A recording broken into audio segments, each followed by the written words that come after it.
I think we're live. Boom! There's some music. Welcome, welcome, one and all, to, well, it's sort of the MIRTH QUAKE web show, and we're sort of co-streaming. This is going to be a fun one. I am out here to help you as creators to get yourself out there, connect with fans, friends, and peers, showcase your work, showcase your talent, showcase your passions, and all that stuff. So please, during this stream, which is being broadcast on many channels, I want to make sure that you're active, be live, be in the chat, have some fun with me and my very, very special co-streamer. The beast himself is here, folks. The bearded book beast. And Chris, thank you, man. This was fun to set up, and I can't wait for the next however long we're hanging out here. Oh, heck yeah, man. Same thing. Thanks for having me on. I appreciate it. This is awesome. Absolutely. This is awesome. And we already got some stuff going on in here. If your audio is kind of quiet, turn up your volume, because all my levels are good here. I'm not sure what you guys got going on, but I think we're all right.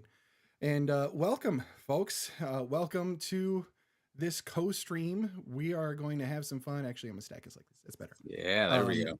And if you haven't been here before, if you don't know who I am, hi, I'm David. Welcome.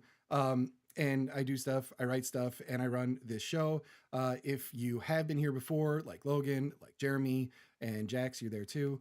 Just keeping an eye on the whole thing.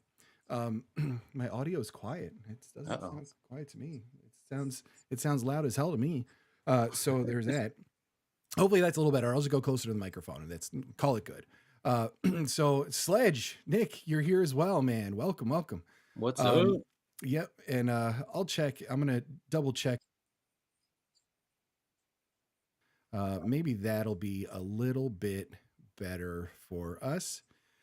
There we go. Okay. So anyway, we connected a while ago and just kind of talked back and forth on some stuff. And then I'm like, I'm really curious to just talk to you, dig into your head a little bit, see, and just have a good conversation. We both love storytelling. We both love writing. We both love creativity. Like, this is just a natural, like, let's hang out, and we're all good, man. And we got a lot of friends here. Grimfell hanging out, man. Hey, how's it going? All right. So hopefully my audio is a little bit better here. I just adjusted a level on it. Oh yeah, that is better. That's okay, better. Yeah, perfect. Love it. So the first thing I want to do is, I mean, there's a couple of first things I want to do. I'm just gonna say that. But like, I'm gonna direct, and we're just gonna kind of share some back and forth, tell some stories, all that kind of stuff. And evening, Tim. Tim the flamethrower is here. Oh man. Hail, John. It's nice to see you here, man. Welcome. Yeah. And so yeah, Tim, I'm like, Tim he stirs the pot online, and I love it. He does. He loves it. I sent him a picture. I had Grok do up a picture of him with a flamethrower today, and it was pretty awesome. Just like sitting there, like setting books on fire, and he's got his hat and the whole thing. I gotta go find that. It's good stuff.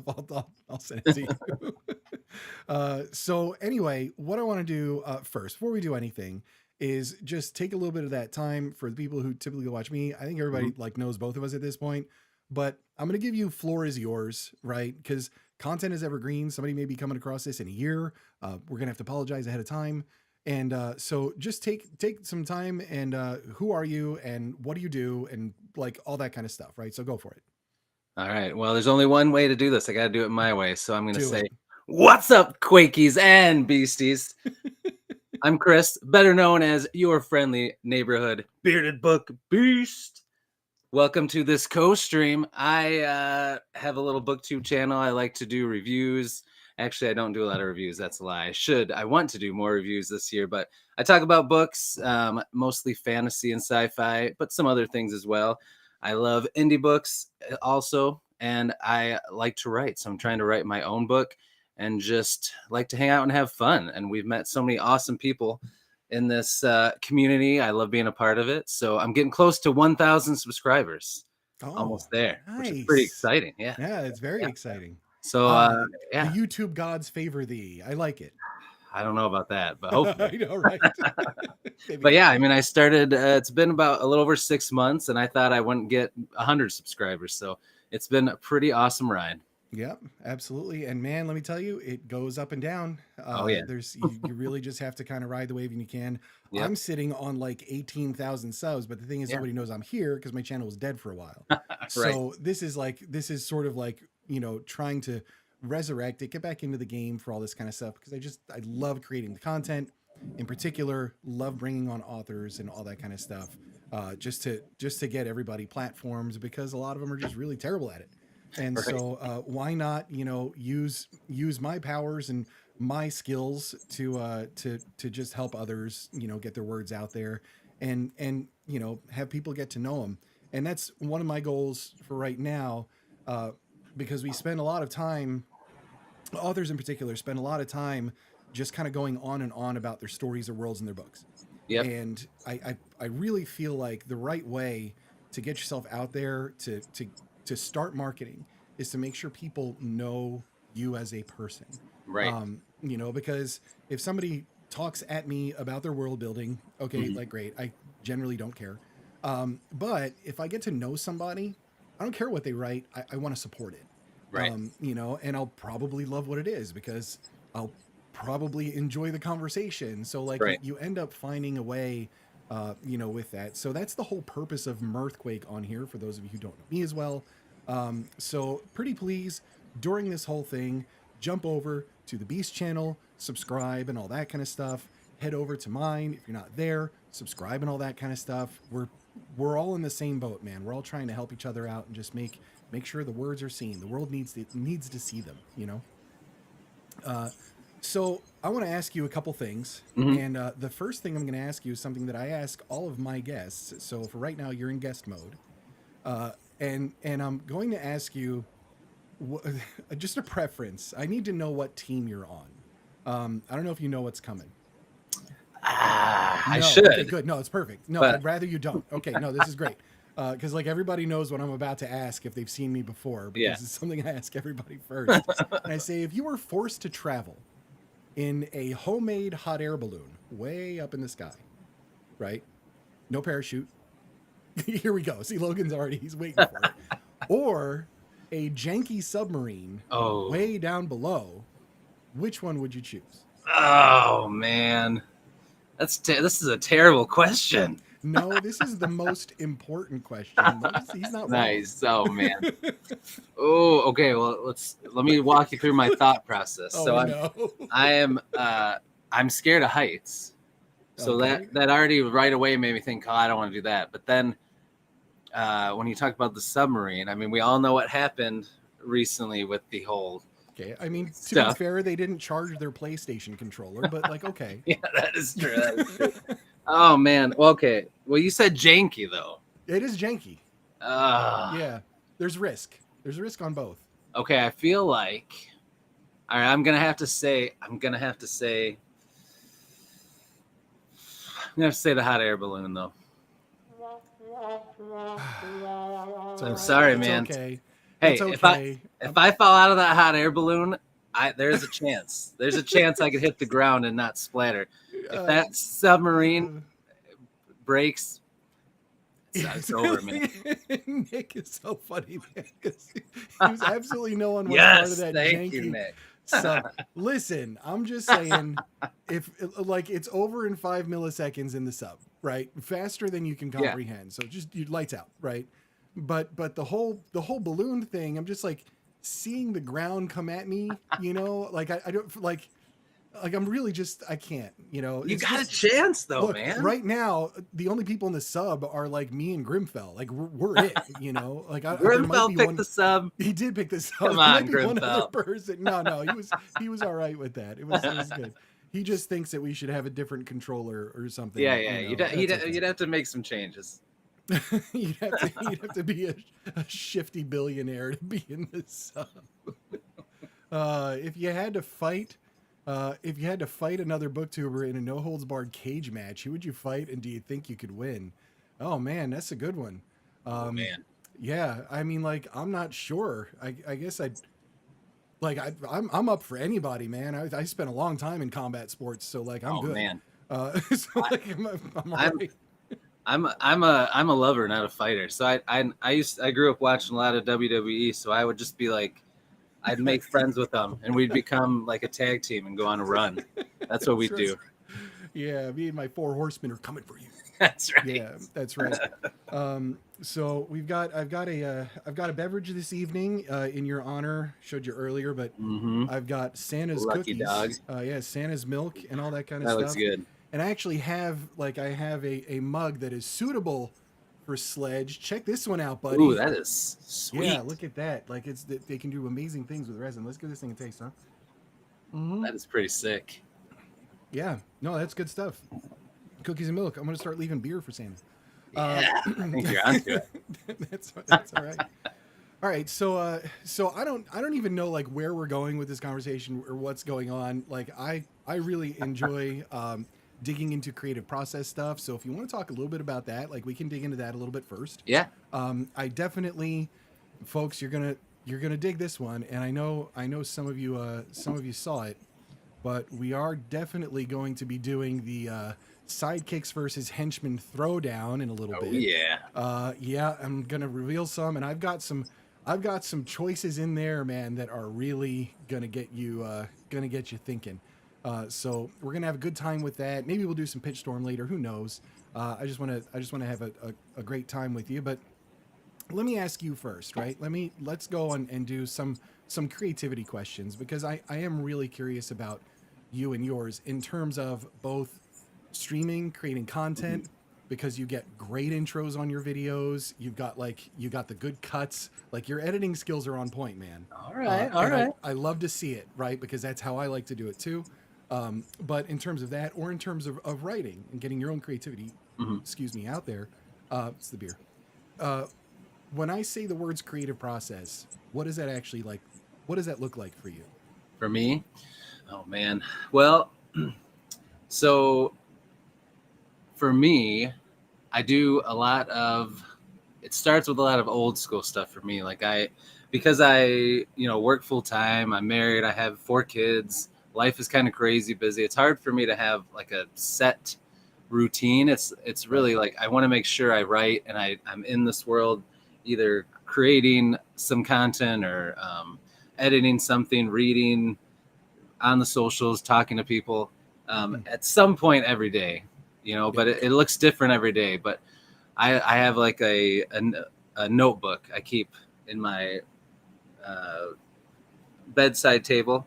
And if I think of a cool video idea or I think of something I want to write down later, I just jot it down in there, Nice. Yep. Or I use my phone and my notes and I'll put stuff in there. So for me, it's just it's a little bit crazy. It's just whenever you Yeah, whenever I can find time. A lot of times it's after the kids and my wife are in bed, and then I stay up way too late because I'm a night owl. And I just do it then, But I try to do something every day for all of this. And that's kind of my creative process, is always thinking about it and jotting things down, but actively doing it at some point every day, even if it's just a little bit. Right. That's kind of what I do. No, that makes a lot of sense, man, because sometimes like life gets in the way. That's the way it works. Yeah. So you find the time and you work around it. I don't know about you. I devote like a not so insignificant amount of time to things like this show, to the posts, to designing stuff, creating things, whether it's like just graphically, videos, whatever. It does like it takes up some time, but for me, I really enjoy that part of it. Me too. Because it's just really creative. Like, especially like even just doing a thumbnail, right? Like I had a blast doing ours with the half. Oh yeah. I'm like, this is just like, it's just kind of fun. Yeah. And doing it for a reason. And we have another beard. There's like beard now. Well, we need a bunch. We need 6 more, and we could be the beard bunch. Bearding out. The bearded bunch. Bearding out. That's right. Yeah, slowly a community of excellent beards and flat. Yes. Yeah, no, I'm a big fan of those. So yeah, and so you said you're a night owl creator. Oh yeah. Yep. Yeah. For sure. Have you always been that way? Is that like? Oh yeah, I've always been a night owl. I think. I mean, ever since I was young, I would always stay up late, like past my bedtime. My mom would say I had to be to bed at I actually remember, this dates me probably a little bit, but I used to have to go to bed at 9, but I would talk my mom into staying up a little bit later sometimes, and I would stay up and watch like, because I think it came on Sunday nights. It was always a school night, but I would watch Doogie Howser. Do you remember Doogie Oh, Howser? MD, of course, Neil Patrick Harris. And Yeah. then when it went off, sometimes I would be sneaky and she'd go to bed, and then I would, get the flashlight out and read, or Yep. or I'd go play some video games. But then if I stayed up too long with the TV on, Tales from the Crypt would come on. Oh, and nice. I would try to get up and run and turn it off quick, because that part where the skeleton dude hops up and he's like, oh, and it would always be right when I'm getting ready to turn it off, and I'm like, oh, because oh man, I was always a big chicken at night. I had some night terrors and stuff, man. But yeah, so from a young age. Have you seen the movies or no? I remember the show. I guess I haven't seen the movies. The second one, the second one was like one of my favorite. It was just like the shorts kind of. Oh yeah, and all that, and they had, I mean, like, they're ridiculous. Oh, they're over the top. Yeah, like, it's really, really ridiculous. But like, they were kind of awesome in that sort of like fun. Just super campy. Yeah, like, look, I just really love that stuff. Obviously, so like, I'm totally into that. No, that's pretty cool. Like it. So you get it done and all that. Now, how do you fit like writing time? How does that work? Because you've got a lot going on. There's real life going on, pockets of this, that, and the other. So like sitting down, being like, oh, I got 3 hours to put words. Like, that's not really a thing. Right. So what do you do?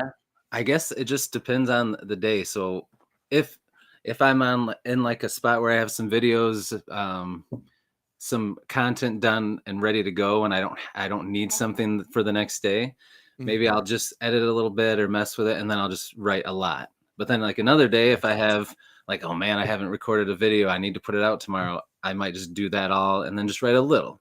So it just depends. It kind of ebbs and flows, but I usually do both in that whole stretch. But then, like you said, I mean, throughout the whole day, I'm on the socials doing stuff, or doing a little bit of editing here and there. But where I'm really focused, I kind of do it back to back, writing and working on this stuff. Nice. Oh no, that's good. And look, man, you read a lot. You're not as much as I used to. Your nose has to always be in a book. Oh yeah. Because you're like, this week I'm going through the, and like, I know. I'm like, holy moly, dude! Like, well, I read too many things at a time, so then it takes me all month to finish all the books, because I'm like hopping back and forth, and I usually have like an audiobook I'm listening to when I can't sit down and read physically, or I have an ebook I'm reading if I'm out and about and at an appointment or something, and I can't have a physical book.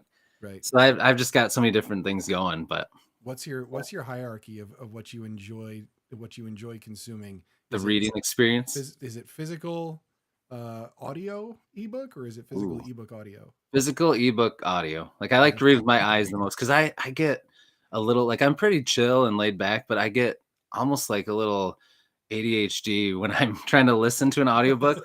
I start thinking about other things, or I start doing something else. Like, the only time it works is if I'm driving, so like a far drive, and I can't do anything else, so I'll just listen. Right. Or if I'm like, riding on the lawnmower, cutting the grass, or doing chores around the house. But even then, I start thinking about, oh, I got that video I got to make, or what am I going to write in my book? Oh, that made me think of my story. And I missed parts, and I got to go back. So like, I love the idea of audio, but a lot of times it doesn't work for me. But I try to do it still, because it does help you get through more books, if you can do it. Yeah, I love recording audiobook, but like consuming audiobook, it's the same thing. It's very difficult hard for me. Yeah. I'm more of a, if I'm going to listen to something, I enjoy listening to podcasts, because like if my brain goes out and back in, right, it's okay. That much, right? Yeah. And I get to like, I'll learn something like podcasts and stuff like that about like, space and black holes and all this kind of stuff. It just engages the brain. Oh yeah, for sure. So like, I love learning that kind of stuff. Molly made it. Molly, what are you doing in here? Woohoo! All right. Yeah. You're supposed to be enjoying a kids-free night. I know, you're kids-free with it. Just don't hang out here. Like, come on, man. That's good. I'm glad you're here. We're glad you're here. Yeah, absolutely. And just as that reminder, again, people, please, pretty please, if you're here on my channel, make sure you're subscribed. You're subscribed to Chris over there, because we got the same kind of vibe, man. We got the same attitude towards this stuff, and we really are just trying to help people out there. So So yeah, that's pretty good. And is there anything like for you that just creatively that tends to stunt your creativity, or is it just like is that just life getting in the way sometimes? Yeah, I was gonna say, yeah, my wife and my kids tend to stunt Of my course. creativity, but not really. They actually add to it. You know, life Yeah. experience makes you more creative, but Yes. um, not really. I guess like um, I would say before maybe I let that get in the things get in the way a lot more, but now that ever since I found BookTube, got back into reading and Hmm. found this community and got really on fire for this and for writing again, like it just feels like nothing can. You know, I'm just pumped all the time to do it all. Yep. So I think maybe just life getting in the way it can get me down because if it's busy for a long stretch, then I'll Right. feel like, oh man, I haven't written much. Like, you know, I didn't hit this goal I set, you know, stuff like that can get me down, but Right. just keep chugging along. You know, the next week will be better, hopefully. Jesse, welcome. Missed the damn notification. That's okay. Just to let you know, Jesse, he's team hot air balloon, and I'm a little disappointed, but it's okay. It's all right. It's just like it has become the running gag. Uh, That I'm just like it really is just me and Grimfell and stuff. You know what? We're fine. It's just that those few moments of terror when everything goes dark and it goes upside down, like that won't be great, but otherwise we're okay. Um, no, that's really awesome, man. And let me ask you, do you have a favorite in terms of, because I do want to ask you a little bit about just being a booktuber, right? mhm, In the way that you do it. I don't really consider myself right, booktuber so much because like I just like to explore. I like to explore the right. authors, Mhm. and not necessarily all about that in the works. But do you have a particular genre that's like just that's the one, like that's the one that you'll read over all others? Yeah, yeah, for sure. It's probably be fantasy, yeah. Fantasy. But I mean, it's a close tie between like fantasy and um like space opera, sci-fi, like sci-fi fantasy and Yep. urban fantasy, but fantasy in general, yeah, that's like Yep. I'm like it's like what I'm drawn to the most for sure. And we've got a bunch of authors in the chat at this point. So let me ask you this, and I Mhm. think this is good just for anybody who's rewatching the stream as well.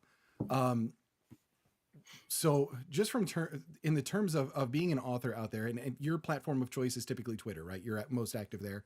Yeah, I mean, I'm on. I think I comment and stuff the most on Twitter. Yeah, I'm Okay. on. I'm on Instagram and TikTok and Blue Sky and all that. But I post a lot on those things and I comment some, but mostly, yeah, I'm most active on Twitter. it's, Yeah, it's yeah, Twitter seems to be just very interactive that way, yeah, so like yeah. it suits it.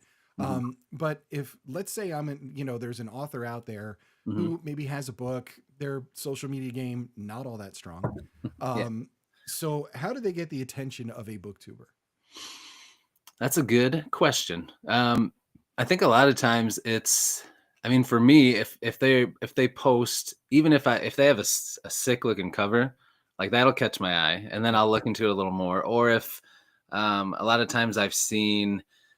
I mean, sometimes they just reach out to me. Like I've got they'll DM me on X or send me an Mhm. email from the email I have posted on all my stuff, and they'll just say, "Hey, are you interested in learning more about my book?" And like I'd love to talk to people, so I'm always down to chat Nice. Yep. and learn about their books. So I mean, sometimes if authors just reach out, it works, but that doesn't always work with Right. some booktubers, of course. But yeah, I think just posting about your book, like sometimes that can catch my attention. But like what your big thing is, a lot of times what draws me to it is if I if I see them posting just about themselves and I get to know them and I think, oh man, they're Right. awesome. They're Yep. so cool. Oh, they wrote a book. Well, I'm checking that out, you know? Right.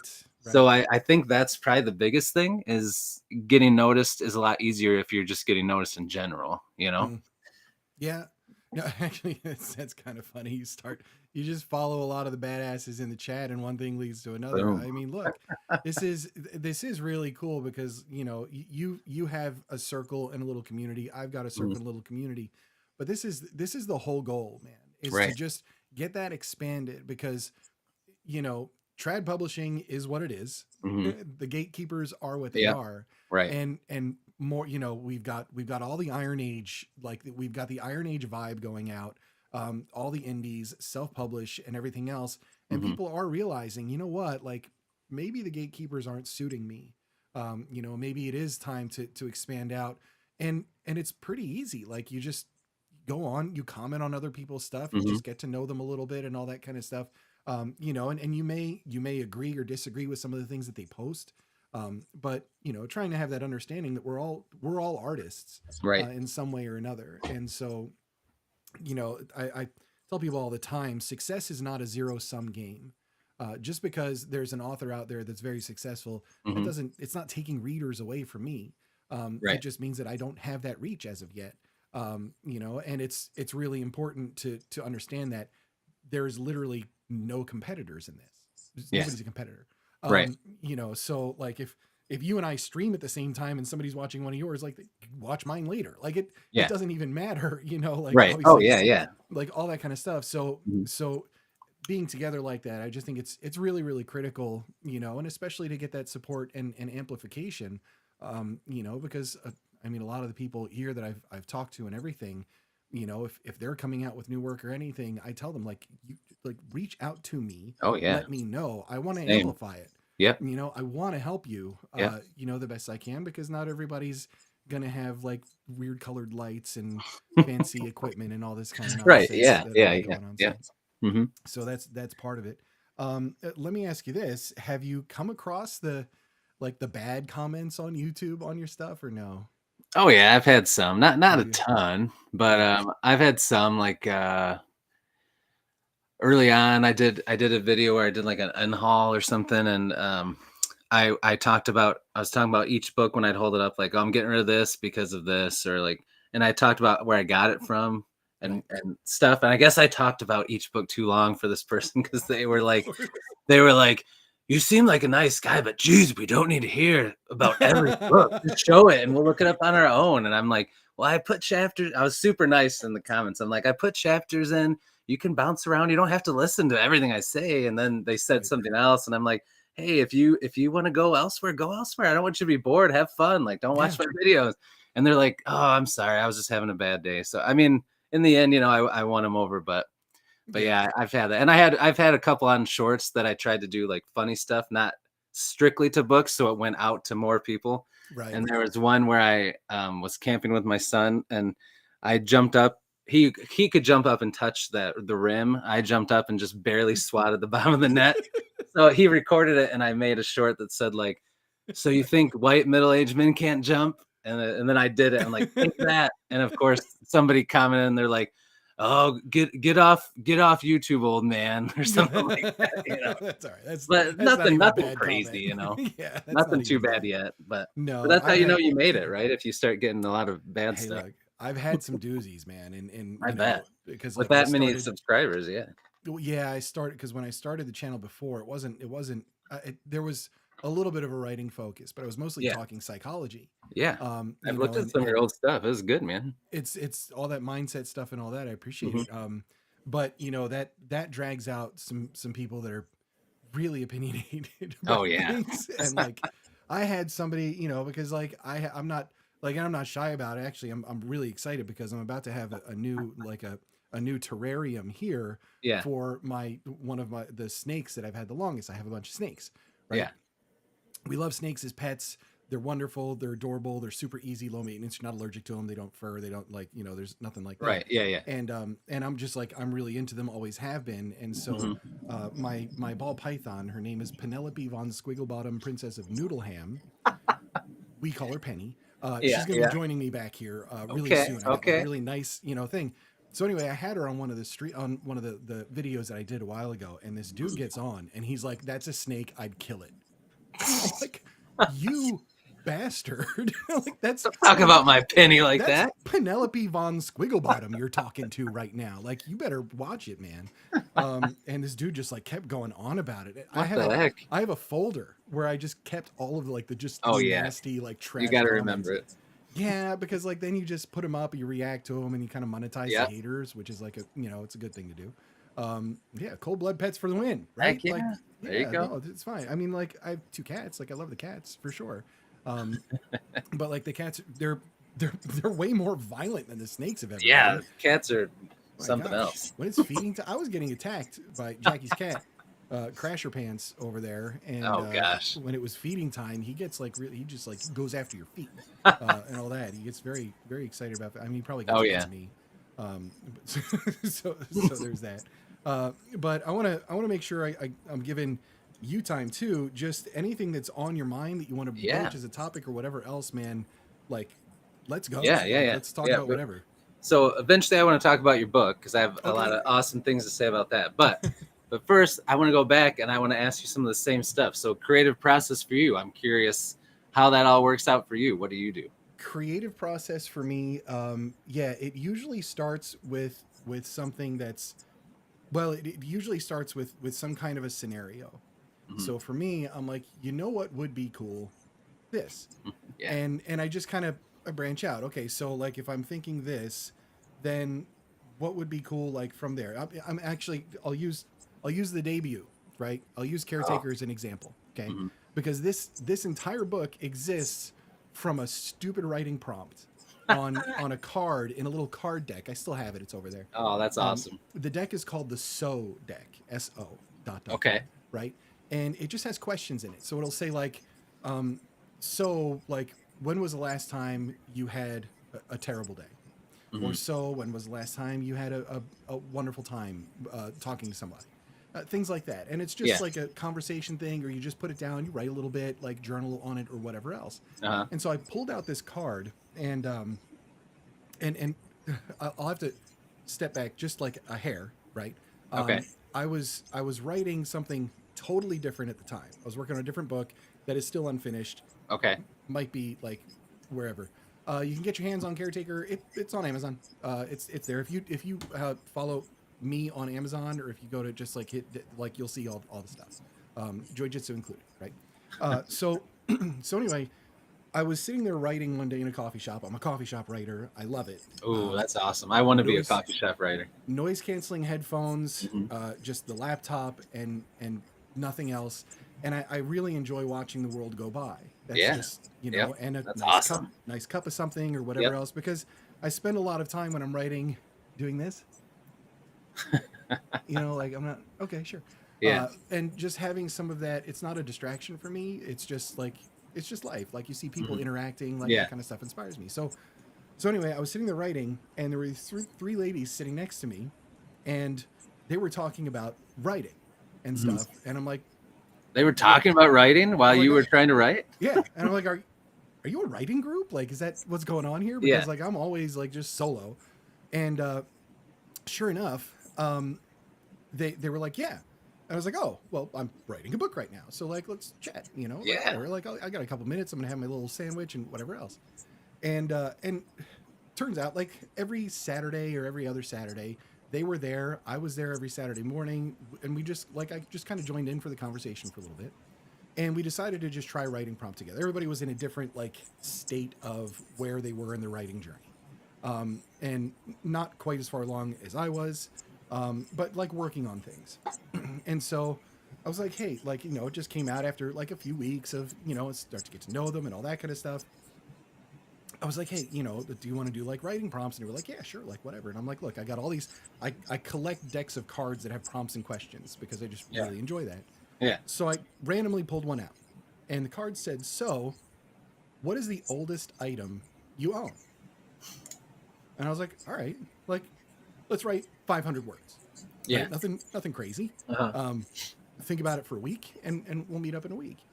And so I sat there, and I'm like, oldest item I own. Okay. Probably it was a ring that my grandfather had, Okay. that had his name on it, and the name was Miro, Miro, short for Vladimiro, which is the name of my oldest son. So, and he was inheriting that ring. And I'm like, that's cool, but what would one of the oldest items in the universe look like? And then I started like, Okay. I'm like, all right, like that's interesting. And I thought to myself, the oldest item in the universe, it really wouldn't be like a physical thing, but if it was, it would have to represent something. And so I thought of a knife, and I'm like, if there was a blade that represented death herself, like just death incarnate was an inanimate blade, then this book happened, right? So I got to thinking of that, and I'm like, well, why would somebody have it on Earth? Like, what would that Yeah. person look like? You know, maybe he's taking care of it. Well, caretaker. Okay, like Ooh, that's yeah. kind of cool. Yeah. All Yeah. right, and so, and what would that do to him if he's here ushering this entity through life as we know it in just like our normal world? So it's urban fantasy, Yeah. you know, and everything. So creative process for me is just like that, picking something out, a little bit of a build, a little bit of a build. So I wrote 500 words on it and I read it out loud to them the next week. And Yeah. they were like, where's the rest of the story? And I was like, well, I guess I got to write it now. I Yeah. dropped everything I was doing and that book came out. Wow. When that book was 5,000 words in, my older brother passed away suddenly Oh. and completely and totally changed the trajectory of the book, Yeah. but for the better. I worked a lot of things out in that book personally, and so there's a lot of love and loss and grief and death and all those different things, but in that supernatural urban fantasy sort of setting. And Yeah. so, you know, creative process for me is, part of it is that physical, ritualistic, charge the laptop, charge the headphones, have my playlist ready to go, Mm-hmm. go to the coffee shop. I'm an early guy, so like I like to be there Okay. at like 7, Oh wow. you know, Okay. if I can, you know, flip it open and reread something I wrote, do a little bit more, you know, and then just kind of get into the headspace with the music going and put down whatever I want to put down and all of Mm-hmm. that. I'm not an outliner. I'm a plantser. Okay. Yeah. You know, so I don't really plot. I'll pants it a little Yeah. bit. I describe it to people of just like walking around with a flashlight. Like you can see kind of what's up ahead. You know, Yep. there's a Yep. turn, Yep. but like you're not really sure what's beyond Right. that. Yep. Yep. So, and I'm the same way. Yep. I structure it that way. So like I'll plan it. If I'm writing chapter 4, I've got a good idea of what chapter 5 is going to look like. Mm-hmm. I have a decent idea of what chapter 6 is going to look like. I just need to make sure, and I write a couple paragraphs. This chapter should start with this event and should end with this one, Right. Yep. right? And then the Yep. next one, it should start here, it should end here. Yep. Chapter 7, 8, 9, I don't worry about. But when I'm writing chapter 5, I'm sketching out chapter 7 a little bit, Yep. you know, and things like that. So I just kind of flow that way to allow for the discovery, but to still have a plan. I always know the ending, you know, and I try to find a beginning.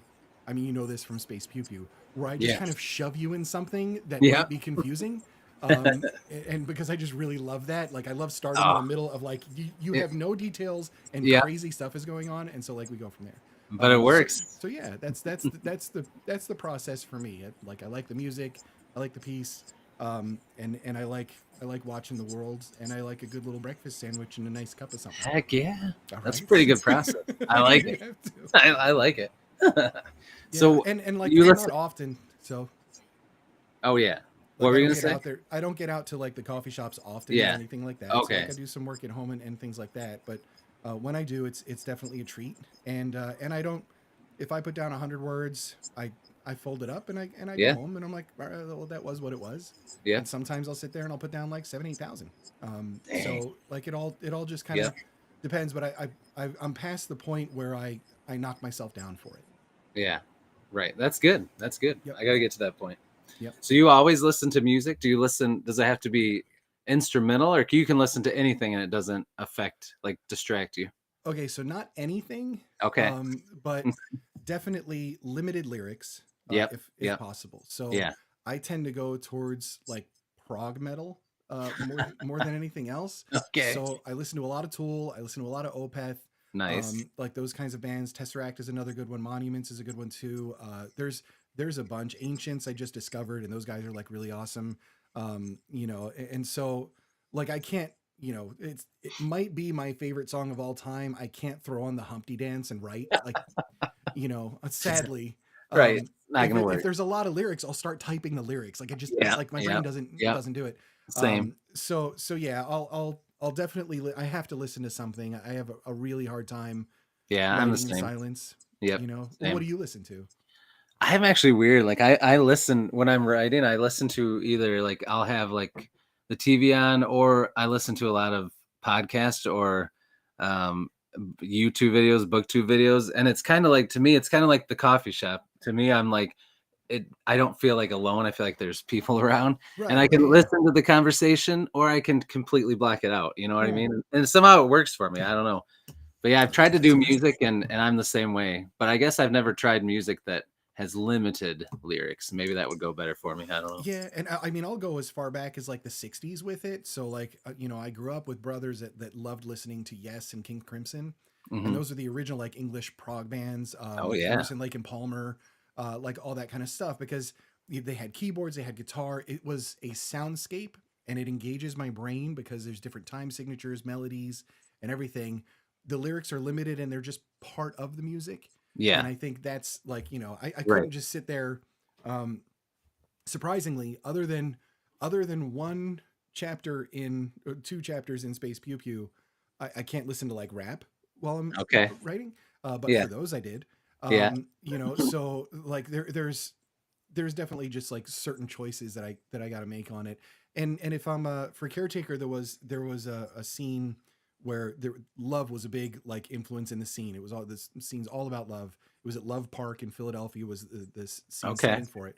And so I wasn't listening while I was writing, but right before I spent like a good hour listening to Al Green, Marvin Gaye, Oh wow. like all the Oh really yeah. good stuff, Nat King Yep. Cole, type, Oh nice. everything that just really got me in this kind of like, yeah, like this is the vibe I wanted, and then get the words out, Yeah. and just like Hmm. dump them because like I was inspired, I Yep. was good to go, and I feel like it hit the scene just right, when I do that. So like I kind of use the music as a tool, That's no good. pun intended. Yeah. You know, uh, Well played. Well just, played. sorry, I'm so Oh, sensitive. you couldn't resist. No, I really couldn't. I'm such a dork. Oh man. All right. Well, you talked a little bit about Caretaker, how that came about. I want to know because I've been reading this beauty right here, and it is freaking awesome. Like Thank you. I'm gonna talk about it in my wrap up. I got a couple shorts I made while I've been reading it. Like it's very like just feels like a mashup. It reminds me of a lot of like the like Han Solo and Chewbacca, like their relationship, Right. and then just the silly zaniness of it, but also like it's got some real stuff going on, and it's Yeah. got some deep character stuff going on in the middle of all the humor. So yeah, it's such a cool matchup. I mean, it reminds me a lot too of like Firefly. I don't know if you ever watched Firefly. Oh, hell yeah. Oh, I love Absolutely. Firefly. So Yeah. if you guys like that stuff, you need to check this out because it's awesome. But how did this come about? I want to know. We have our first Bob Knock Yes, talk there it back is. right there. I was waiting for it. Yeah, yeah, that's a good one. Yeah, so how that came about, that was all right. So there's a site. Oh, what the hell was the name of it? Vocal, I think it is. Okay. Where like you go on there, it's kind of like Medium or whatever else, where you go on, you can write some stuff, share it, whatever else. And they were having a contest, right? Short story contest.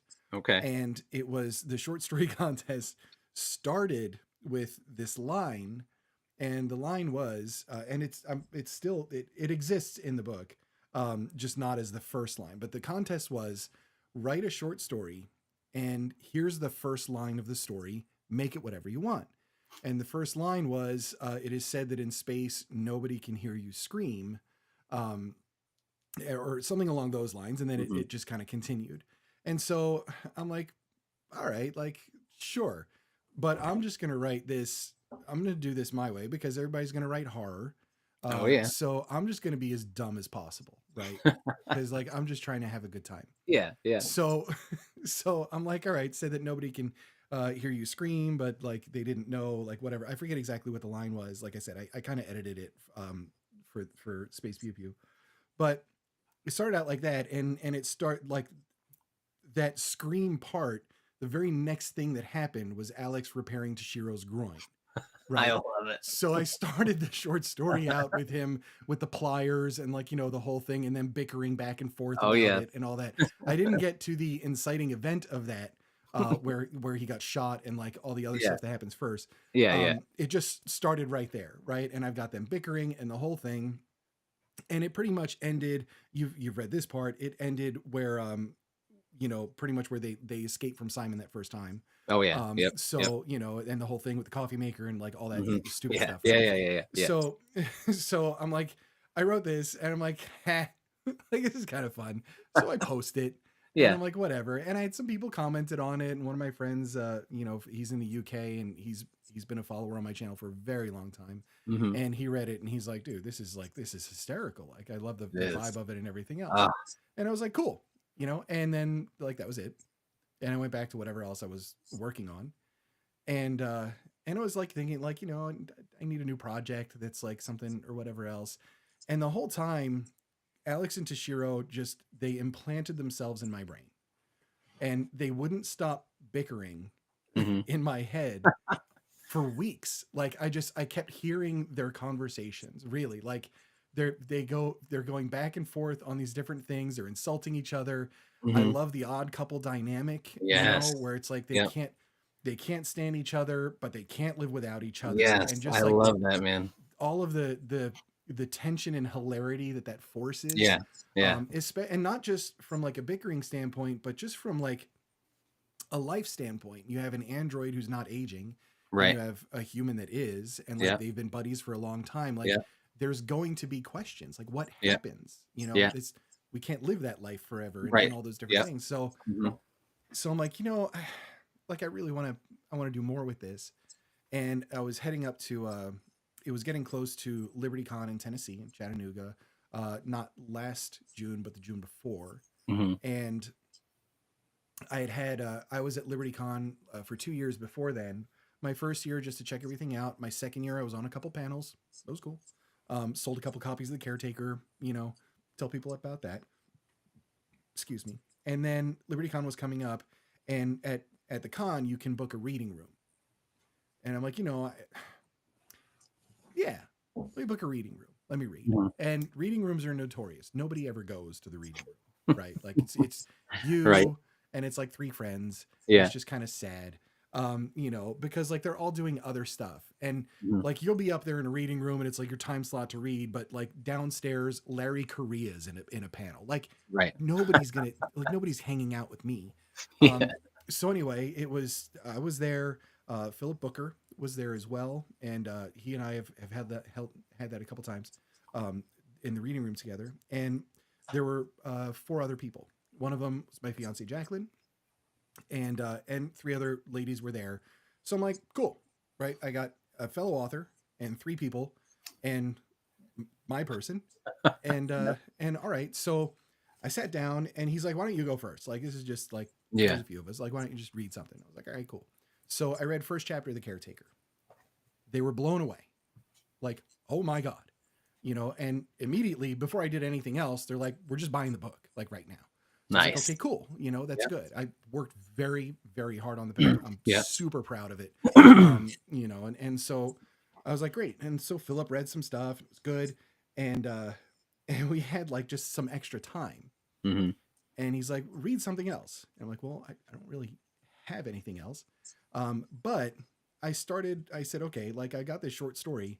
I just have one chapter of it. Let me just read this. Yeah. And it's the first chapter of Space Pew Pew. Mhm. Which is fantastic. They were just like, what? so they were like, all right. They said, while I was reading it, I didn't know this, but all of them were with Three Ravens Publishing, who published Space Pew Pew. Mhm. And while I was reading it, they were texting each other and the guy who runs Three Ravens saying, you have to meet the Space Pew Pew guy. Ooh. Like, this is right up your alley. Yeah. Right. And just goes to show you, like, you never know who you're going to run Yeah. into, and everything Very can just change true. a trajectory as an author. Yep. So I met with him. We talked about it. I pitched it to him, and he's like, how much of the book is done? I'm like, one chapter, and I just read it. He's like, all right, like, finish it up, send it to me, and the whole thing. And so Yes. worked on it, and got it done, and all that kind of stuff.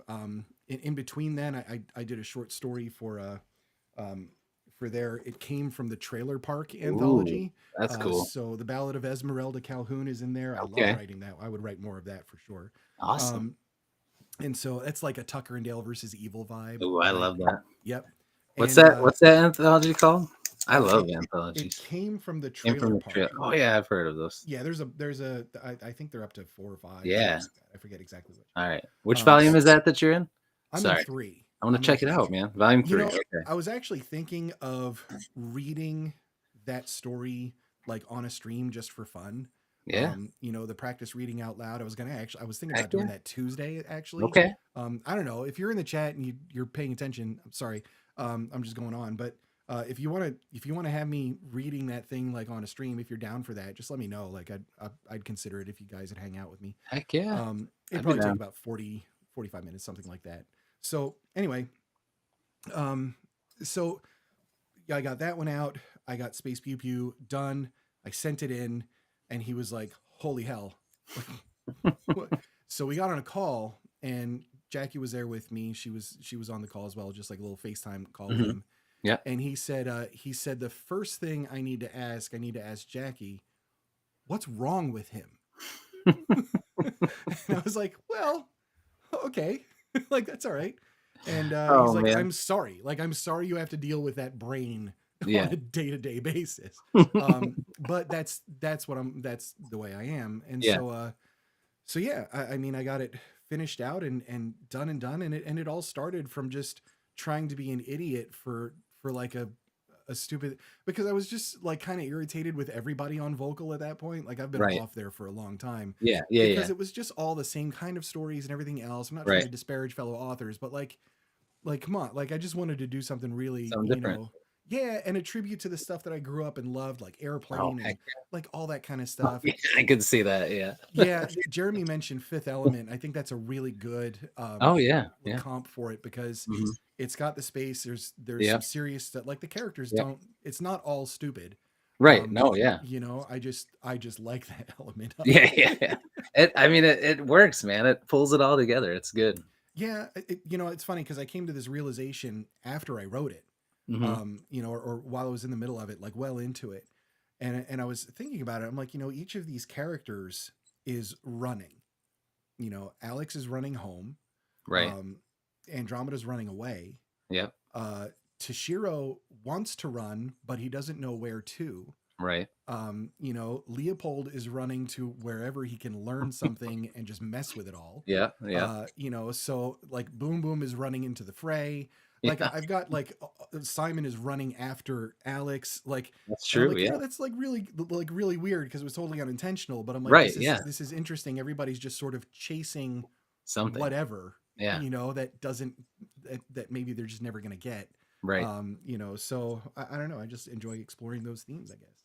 That's cool, man. Yeah, it's awesome, dude. You did an awesome job. I love it. I can't wait to finish it up and then check out Caretaker next. Look, I know it's way different tone. It is a different ride, but I'm excited still. It's definitely a different ride. It's deeply like psychological, philosophical, but it's sitting on Amazon. Look, as a self-published, never having gotten anything out before, I did everything on my own on that book. I did hire an editor. I did hire somebody in Brazil to do the cover and send me the illustrator files so I could mess with it too. Okay. But everything else was, that was a total first debut self-pub, and it's sitting there with 5 stars and 170 reviews. So like, I'll take it. Dude. I'm right around 1,000 copies sold on it. That's awesome. So it's, and people begging for a sequel, and it just hasn't quite felt right yet, but it's getting there. I am about like a good 40 to 50,000 words into a sequel on it. Nice. But like this is a kind of book that requires a certain emotional frame of mind. Right. And so it's not like an easy, it's not as easy to just sit down and do that. I really have to put myself in the shoes of the protagonist for that one to get it out, but it'll get there. I'm not in any kind of a rush, man. Yeah. That's right. That's what you got to do. Don't force it. Exactly. Did you have a favorite moment in Space Pew Pew that you've had so far? I'm curious. A favorite moment? You're like what, 5 away from the end, maybe? Yeah, probably. I have to look to see, but yeah, around there. Man, I feel like you do such a good job introducing new characters because something crazy is always going on to introduce them. So I feel like every one of those has been my favorite. I mean, the very beginning, that first chapter, like, it was so good, man. It was awesome. But then, like, when you first meet Andromeda, like the whole like That was awesome. And a lot of the things that she says and does just crack me up. Yep. But Leopold, when he comes along, I mean, yeah, dude. I think like, but my favorite thing at its heart, I think, is just Toshiro and Alex, like That just relationship. their relationship and the bickering and the moments when they seem like they're just at each other's throats, but then when no one else can hear, and he and Alex really could like throw Toshiro under the bus or get rid of him or talk bad about him, he's always, risking himself, risking Right. things for him. And you did that so well. It's just, Oh, it's yeah. awesome, man. Yeah, So I I think appreciate that's my that. favorite part, but I do love the way you introduce new characters. Like if a new character's coming in, I know something wild and crazy. Something crazy about that. And I love Hey, it. you just wait for Space Pew Pew 2, buddy. Oh, It's dude, like I cannot wait, you're man. gonna have there's gonna be a lot of that. I got a whole thing about like, it's fun to explore like what do different civilizations look like and all Yeah. this kind of stuff.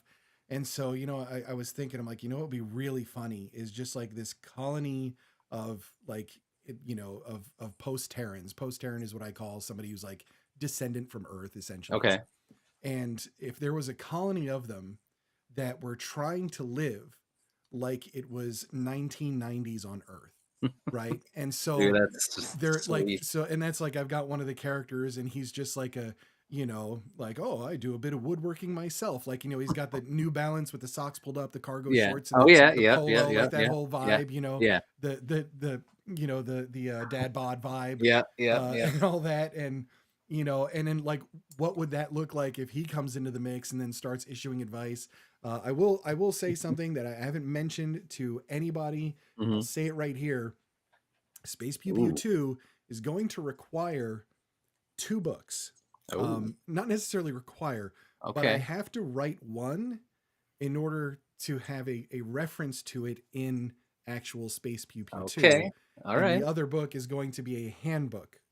Oh, Those I are love the that. only details I'm going to give, but Alex is going to come across a handbook that just screws everything up in Space Pew Pew 2, and I'm going to write the handbook first so you can actually grab a copy of it so you can read it along with Alex in certain spots and everything else. Dude, So I'm just that is looking awesome. I'm just looking to have a really good time with it. Heck yeah. And one of the beautiful things about this kind of stuff is like there's no like I'm not a hard sci-fi guy.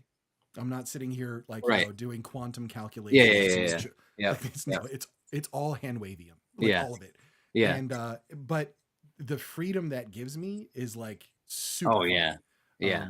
That's why I've got trading cards and the bookmarks that broke Yes. and all that kind of stuff. Yeah, these trading cards are sweet, man. I was gonna ask you, how did the making these go with like the artists and stuff? They look awesome. So that is lightly edited AI art. Okay. I do not sell the cards; I give them away, which is why I'm selling AI art. All of the other elements of it, the backs and all that kind of stuff. This is all me in Adobe Illustrator. Putting it all together. So I went through. I generated some inspiration character things and whatnot because it helps me to actually have that picture of them. Yeah, it's so cool. I formed it until I had it down and I got it, and then I was like, I wonder what companies are out there that do it. I found a company that does them, and I printed up a whole bunch of copies. Now, on this last LibertyCon, this last June, I had a bunch of these card packs, and I have them in a little display thing back here too. Yeah. I had a table with some books.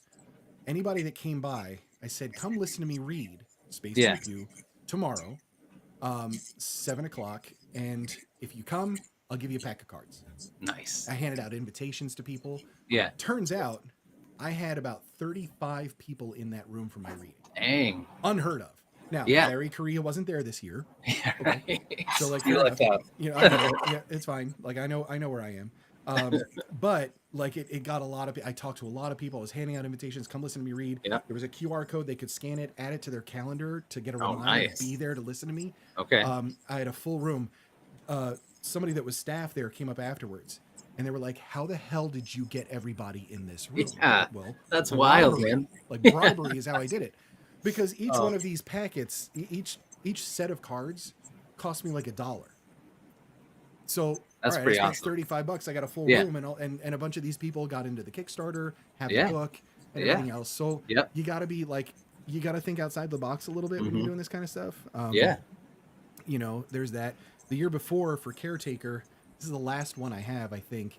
That is a Nice. poker chip Oh, that's cool. for the Dolos Casino and Resort. Oh, QR code to the Amazon book on the back. sweet. And so I was at the con just flipping chips to people. Yeah. You know, and they're That's just like, brilliant, man. What is this? And I'm like, well, that casino is a scene is like featured in the book.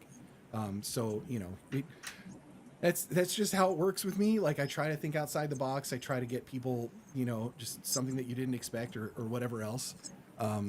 Yes. And see, audio's still low. I'm not really sure what's going on with that, but Yeah. I can hear myself okay. I don't know. Yeah.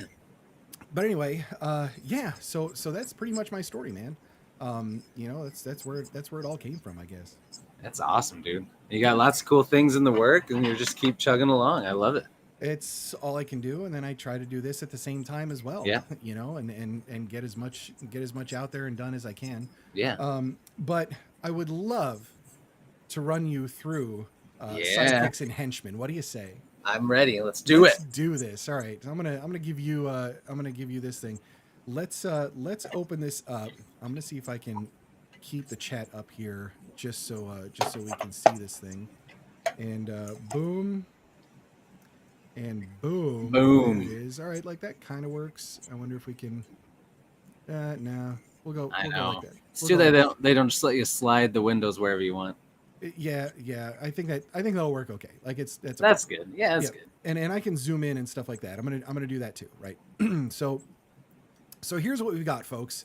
I could do some music with it. Okay, fine. It's Sidekicks and Henchmen for my friend Chris here, and we talked a little bit. And I asked you about some of your like the things that you like and you like to see and read and all that kind of stuff. And you're like, yeah, all those movies are great. Yes, it is heckling time, Jesse. Absolutely. I'm gonna want to get you guys chiming in on these things for sure. Yes. And I'm just gonna zoom in over here, and here's the way I have this arranged. Now I did this with Sledge a while back, and we had a blast, right? So, because he's got the whole skull and like everything is just and awesome, right? And I adore that man. He was so much fun. He was so much fun to talk to. So what I thought was, well, let's do the same thing, but you're a little goofy like I am. So let's like goof it up a little bit, right? Yes. And do this. I love it. You notice I have the two sides to this. I've got the dark side for the henchmen. Yep. I've got the sidekicks over here. Yep. I tried to go for characters that were not the protagonist, that were involved in whatever the media was. Right? Yeah, I love it. You can judge this any way that you desire. I want to put you through it, right? Okay. So if you want to call it like, hey, they have to fight, that's fine with me. I don't think it's going to work for some of these, but like we'll see.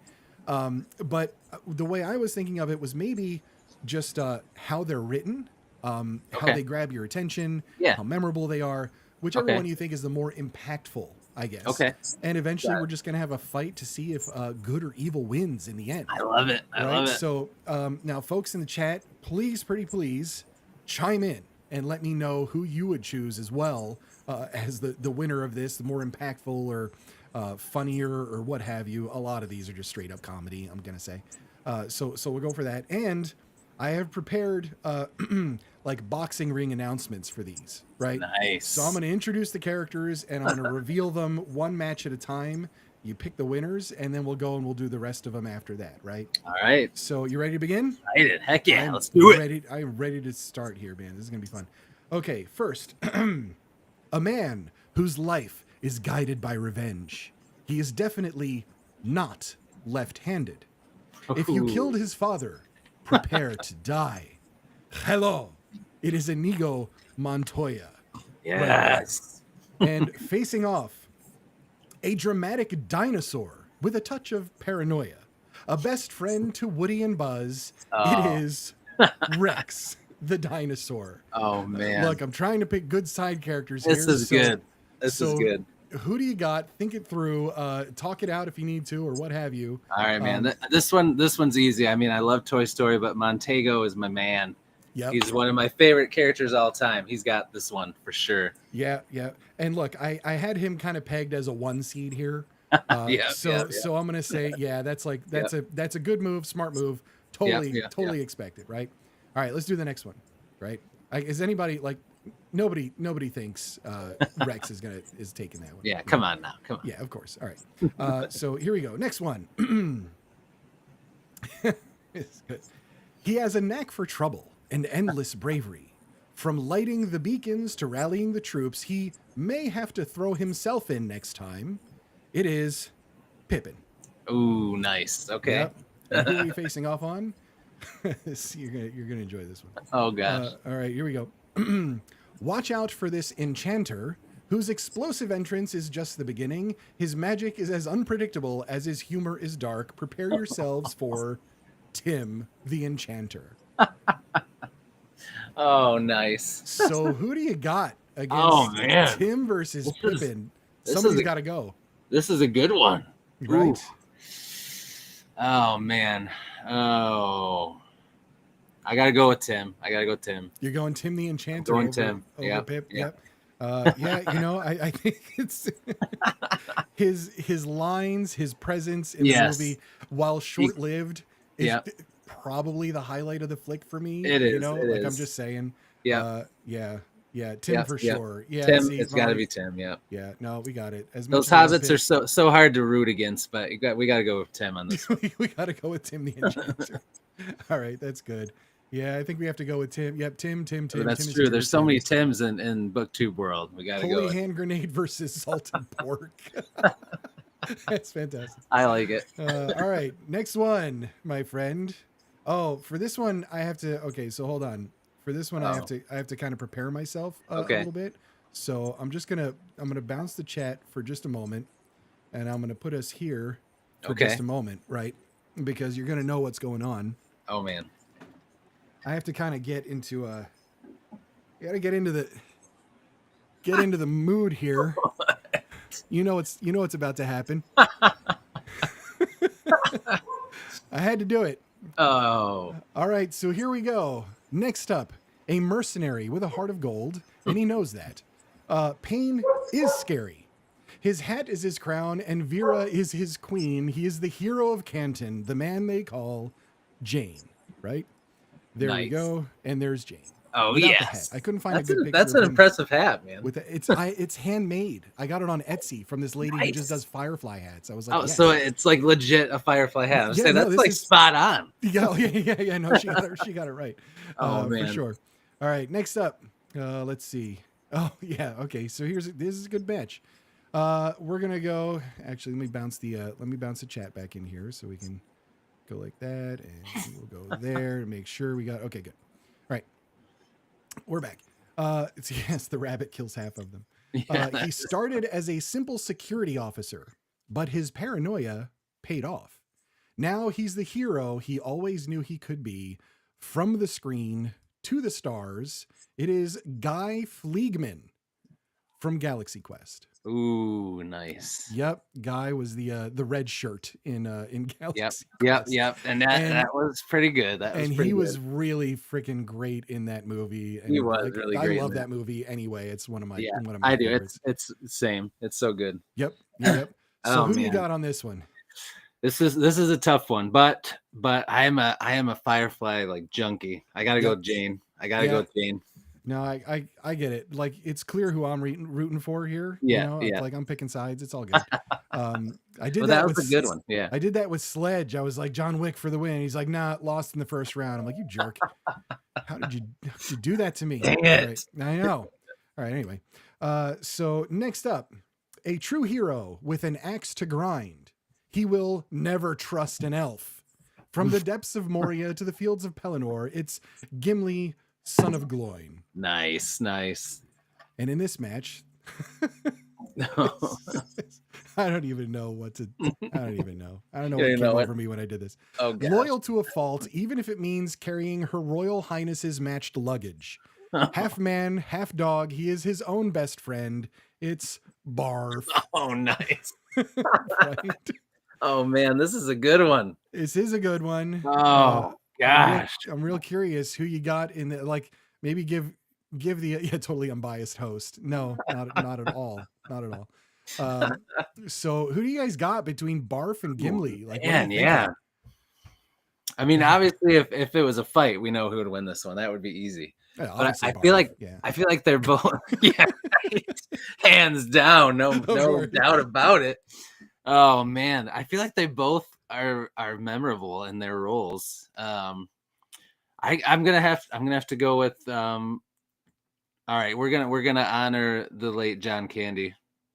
I'm gonna make Yeah. some people mad. Literally We're gonna have an upset. We're gonna have an everybody is just upset here. saying Gimli, Gimli, Gimli, Gimli, Gimli. I know, and we're sorry, chat. Gimli's done. I He's love it. done. Based book beast. Yes. Yes. Oh, Yeah. that's true. I went against a fellow bearded brother. I'm sorry, but Gimli, or you oh no, have to... Jesse's gonna have to get tossed. Yeah, I mean, like, think about it. Maybe not as a fight, but just as No, like no, no. the character and all of that. Like, they're both great for Oh, sure. yeah. Yeah, Like, yeah. I can see it both ways. Gimli has the advantage of being in multiple movies, granted. You know, but hey, look, every bracket has to have a good upset. You chose a great one, you know, and yeah, don't you dare. And think about Barf and Jane interacting now. Now that's worth it right there. Oh, we're gonna get to that for sure. Yeah, that's gonna be good. All right. So now we got to jump over to the henchman, right? And Ooh, yeah. I can't wait tried for to these. pick I tried to pick henchmen, you know, not like main villain type stuff. Maybe some of these might be like, there might be an obscure one or two in there, like who Okay. knows. But we'll run with it and Okay. see how it goes. All right. So first one. Back to my voice. I'm sorry. Let's see. He makes Plato, Aristotle, and Socrates look like morons.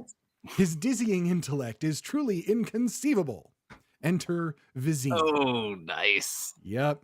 Yeah, I just realized I have Princess Bride as the one seeds. Yeah. But like it's that He's movie. top notch, man. Yeah, exactly.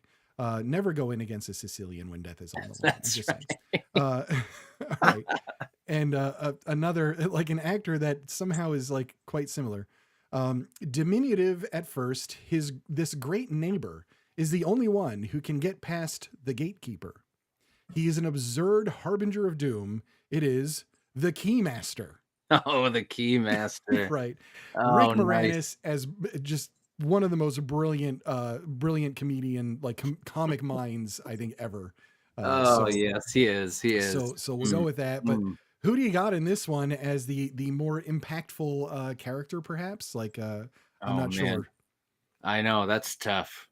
Impactful. Oof, that is hard. Or just whatever criteria you want to judge it on. I'm curious what everybody thinks in the chat too. So comment on it, please.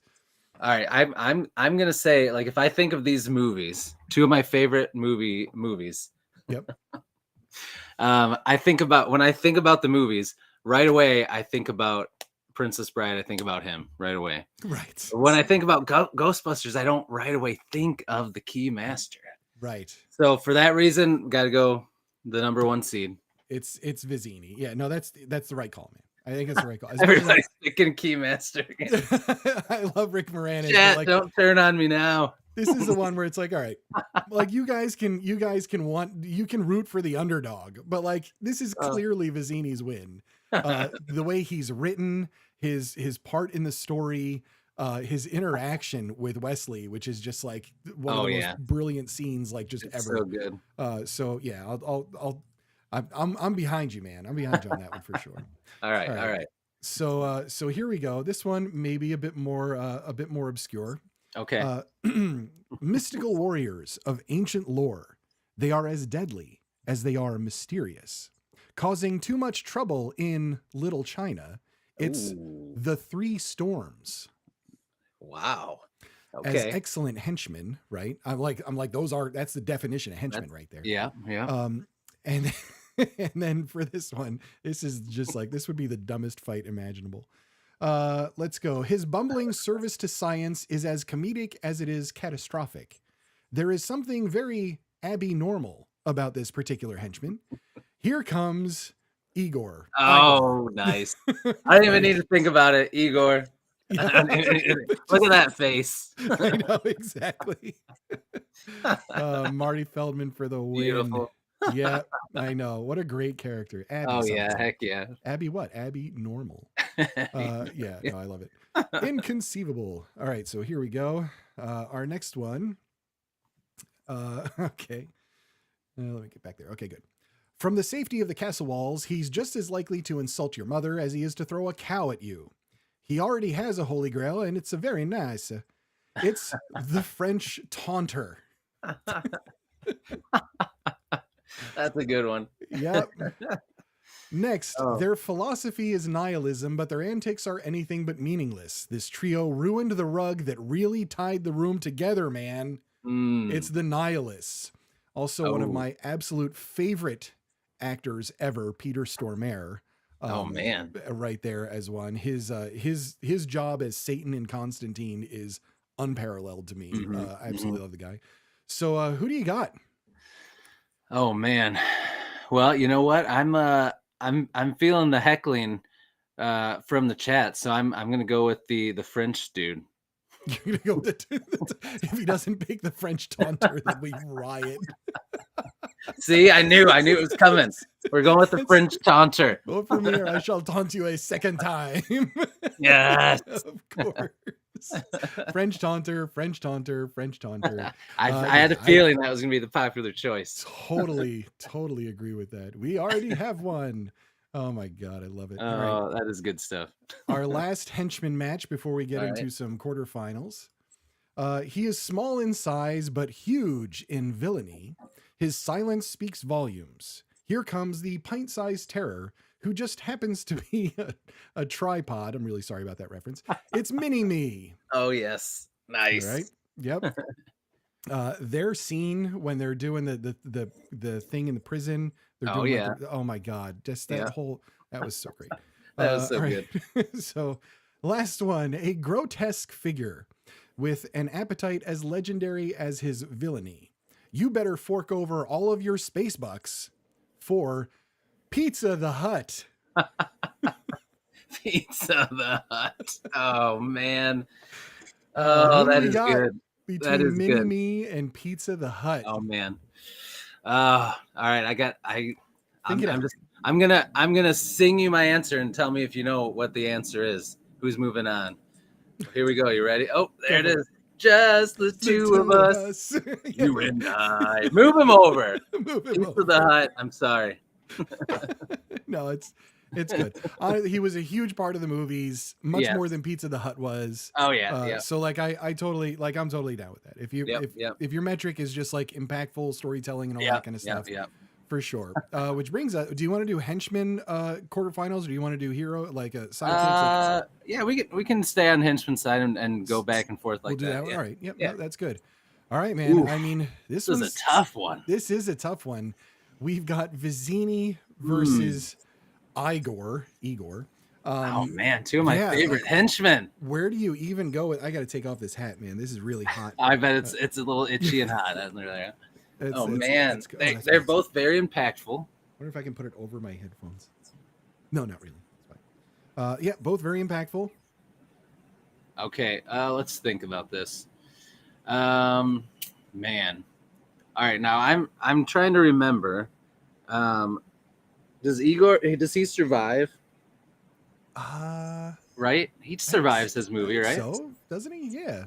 Okay, because I love them. Minute, man. I know, me too. Because I love them both.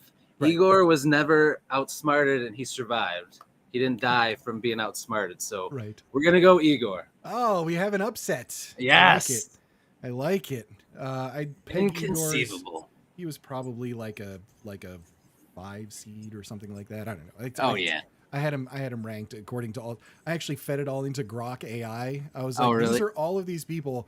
I want you to rank them on these criteria from a scale of 1 to 100, like weighting points this way and this way, just to see what it would do. That's kind of cool that it did it. Yeah, it was actually pretty fun to do that. Yep. And oh man, here we go. We've got Mimi. This is good. And the French taunter. Yeah. Well, man. Where even do you go with this one? And howdy, Chance.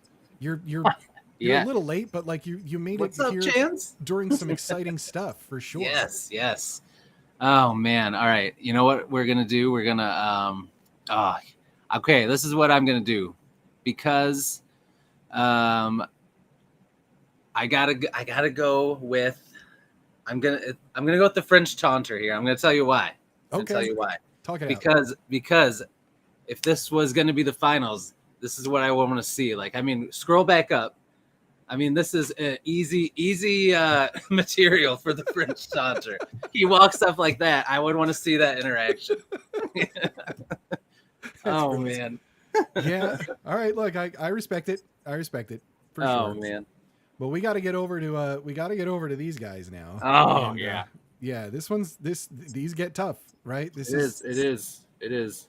Mini Me's mother was a hamster. Wasn't he just like created in a lab? I don't know. I think so. Yeah. That was the thing. Yeah. Oh man. So all right. So here we go with Inigo and Tim, the enchanter. And so tell me, man, what are you thinking? What's your thought process? I gotta go with the number one seed with my boy. I love Tim, but yeah, he's so good in that movie, and all his speech he just makes over and over and over and over again, especially in the final boss battle for him. Like, so good. Got to go with him. Do you have a favorite line or moment from Princess Bride? Oh man, that's a good question. I just love that movie. Like that, it's actually got an even deeper meaning because that was like my mom's favorite movie, and we read the book together. We watched the movie together. My mom passed away like 12 years ago from cancer. So that movie, that book and that movie are always like, yeah, no, that's wonderful. Special to me. Sure. But like, I don't know. I think so I guess his line was one of my favorites to say myself and like act out when I was a kid. I love the whole "as you wish" thing, especially when he's falling down the hill. That's for awesome. Sure. Yeah. But for sure. To say, I always have loved Andre the Giant's line when he's eating the peanuts and he's, anybody want a peanut? I just always love that part. That's probably my favorite. Yeah. I'd go with that. For me, it's there's this scene where they do the whole like Holocaust cloak and the whole thing when he's like when Andre the Giant, they had the wheelbarrow and he was yes. And then they go up to the guy and he's like, just give me the gate key. And he's like, what gate key? And he just says, Fezzik, tear his arms off. And he's like, oh, you mean this gate key? Yeah. Like that, just that quick little quip. I'm like, that to me was just like, that's the movie, right there. Yes, you're right. I mean, I love that. Yeah, I love all of it. I could probably recite the movie from start to finish. Oh, I love it. For sure. Never get tired of it. No, nope. Can never be remade. If it does, we start burning stuff down. That's all. Yeah. All right. So here we go with Jane and Mog. All right. I mean, come on. Barf's coming. His run comes to an end here. Jane's taking this one. Come on now. That is definitely the right move. Yeah, for sure. Yeah, there was going to be a riot. Like somebody was going to be busting into my apartment here if it wasn't that. All right, so we have made it to to figure out who's going to battle it for the throwdown champion of henchmen versus sidekicks. So which one you want to do first? You want to go dark or light? Oh man. All right, well let's do the sidekicks first because the winner is still my boy from Princess Bride. He's still taking it. Even though Firefly is my favorite TV show of all time, so it's close, but right. All right, he's taking it. So edging out the win is Inigo Montoya for the finals right here. If the Princess Bride is remade, we ride. Yeah, of course. Like it's absolutely. Oh yeah, that would not be good. Absolutely. All right. So next we've got the most ridiculous and absurd semifinals I have ever seen.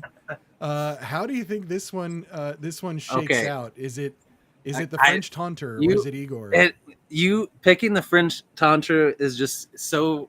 It was so good of you because I want to think about the final matchup. It's the French taunter because when Montoya starts saying his line, the French taunter is just going to keep interrupting him, and it's going to piss him off over and over again. He's just going to be like, what was that? That's good. He's just going to keep messing with him, and it's going to be so glorious. I mean, so we have our final matchup. We've got Inigo Montoya versus the French taunter. Spaniard versus Frenchman. Epic, right? Yes, yes. So chat, what do you think? Before we dig into this one, like, real deep here, what do you think versus French taunter versus Inigo Montoya? Who do you think would take this one? I'm curious to see if anybody's got an opinion on our final before I ask you for your. I'll tell you what. Give me some thoughts on this, but without like giving me an answer as to who you think Mhm. like actually takes it. It's gonna be a epic showdown. Right. He's gonna come walking up to this castle, probably looking for the person that killed um, he's coming for his revenge. He's going to be looking for that. Right. And then the French taunter is going to be up there and he is going to get inside of his head. He's going to piss him off. The French taunter is going to be just kicking butt with his words and his lackadaisical humor. Right. It's going to be epic, but there'll be a final thing that happens that'll tell you the winner. And I'll tell you when we're ready. All right. So I've got a vote for Spaniard. I've got Taunter would dominate. I've got we know it's Inigo, and we've got Taunter for sure. Wow, like I did not expect to have a nice 50-50 split cooking here. I know. Anyone else? Like let's go. Like let me know what you're thinking. For me, I'm like, all right. Like obviously, if I just think of like storytelling, right? Both characters hugely entertaining. Inigo definitely is like the more prominent character in the work, for sure. The French taunter, arguably the more entertaining of the two. Yes. Because like Inigo, that was a very serious thing with the scars and hunting down the six-fingered man and the whole thing. Like so, like there's a lot. The French taunter is literally just there to like just to talk crap at you. Yeah. So it's this one's really tricky. So let's see. We've got Taunter for sure. We've got a how many cows does the French Taunter have? And where is the six-fingered man? Let's assume that he's already been dispatched. The French Taunter shows Inigo 6 fingers, and it's on Inigo by a skewer. French Taunter for the win. Montoya walks away knowing something bad will happen to the Frenchman. Inigo already stormed a castle on screen. That is true. True. Yeah, we saw him break in the door and the whole like true. Yep, all that. Yep, for sure. Survived. Inigo, Montoya all day. So we've got a slight lean towards Inigo. So I'm going to ask you, my friend, give me your answer. Who is the winner? All right, I'm going to tell you what happens. So so he walks up to the castle. The French taunter is taunting him, having a great time with him. Monteo thinks, you know what? I don't have time for this. This guy is an idiot. He doesn't know anything. I'm just going to leave, go on my way. And then the French taunter, he's having a hot dog for lunch, and he looks down at part of the hot dog, and he gets a good idea that turns out to be a bad idea because he holds the hot dog up to make it look like he has 6 fingers after he hears the story. And he's like, whoa, don't go yet. Look at me. I'm the 6-fingered man. And then he comes back like a beast, scales that castle, and takes him out. And so takes him out. It's Intego. We have Inigo as the winner of the first ever henchman versus sidekick throwdown on here. Very well done. Thank you everybody for having some fun in the chat with this one. I think the big one that everybody was really mad at was Gimli on this one. For sure. But honestly, thanks for me, but it was fun. I would probably agree with you. I may have had Vizzini one more. I was thinking that was going to be it until it's just the French taunter threw off all my plans. It did, yeah. That messed a whole lot up in that one. There we go, man. I appreciate that. That was fun, dude. It's a great time. This is the kind of absurd stuff I like to do on streams. So it's good. It's a lot to put together things like this. Like I was working on this for a couple hours today, but at the same time, like it's totally worth it. We get to have fun. We get to see your thought process and all that kind of stuff too. So wait, there's some, the chat is active.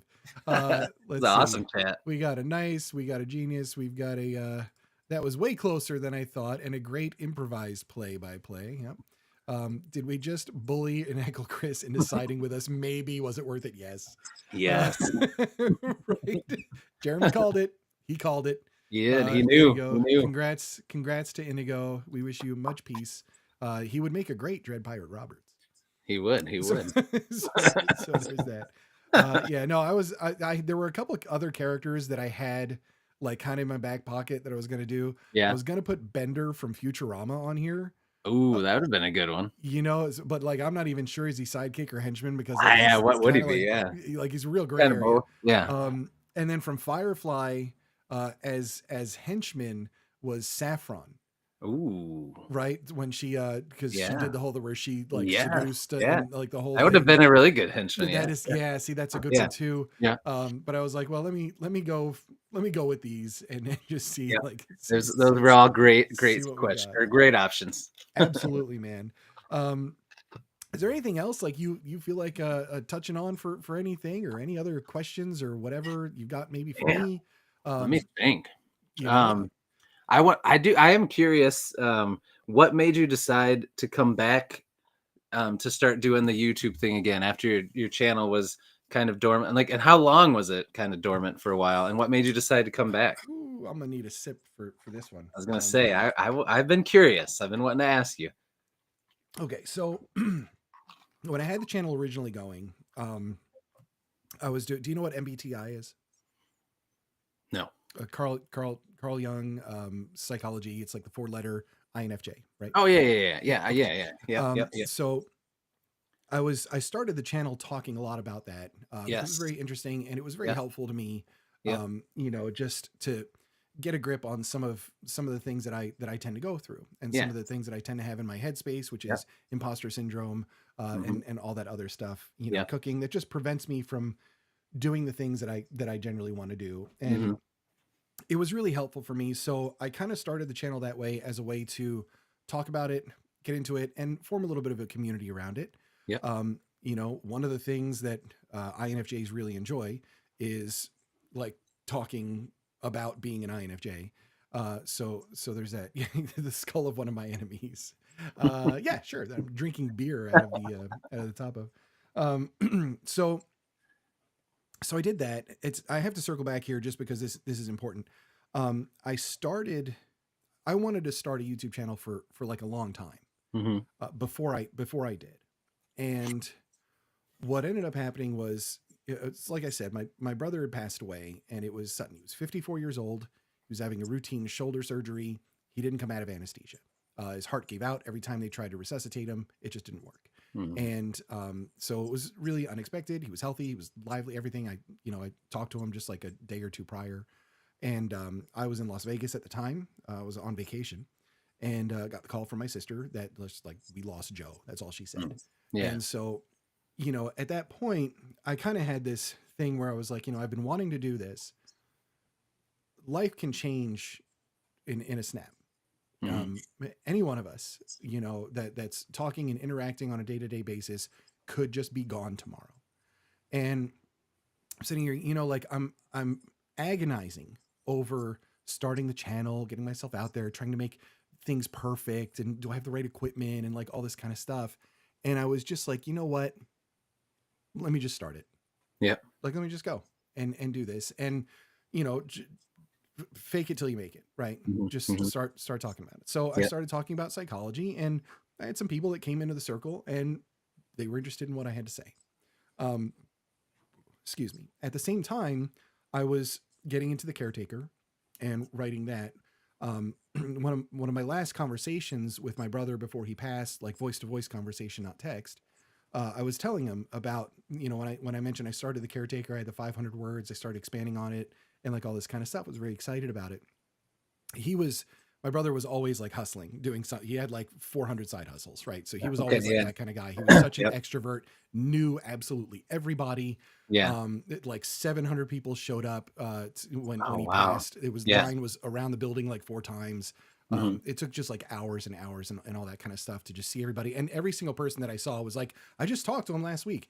I'm like, how is it even possible? Like, but that's what that was my brother. Right. Yeah. And so anyway, he was 10 years older than me when he passed. Like I'm catching up to him now. Right.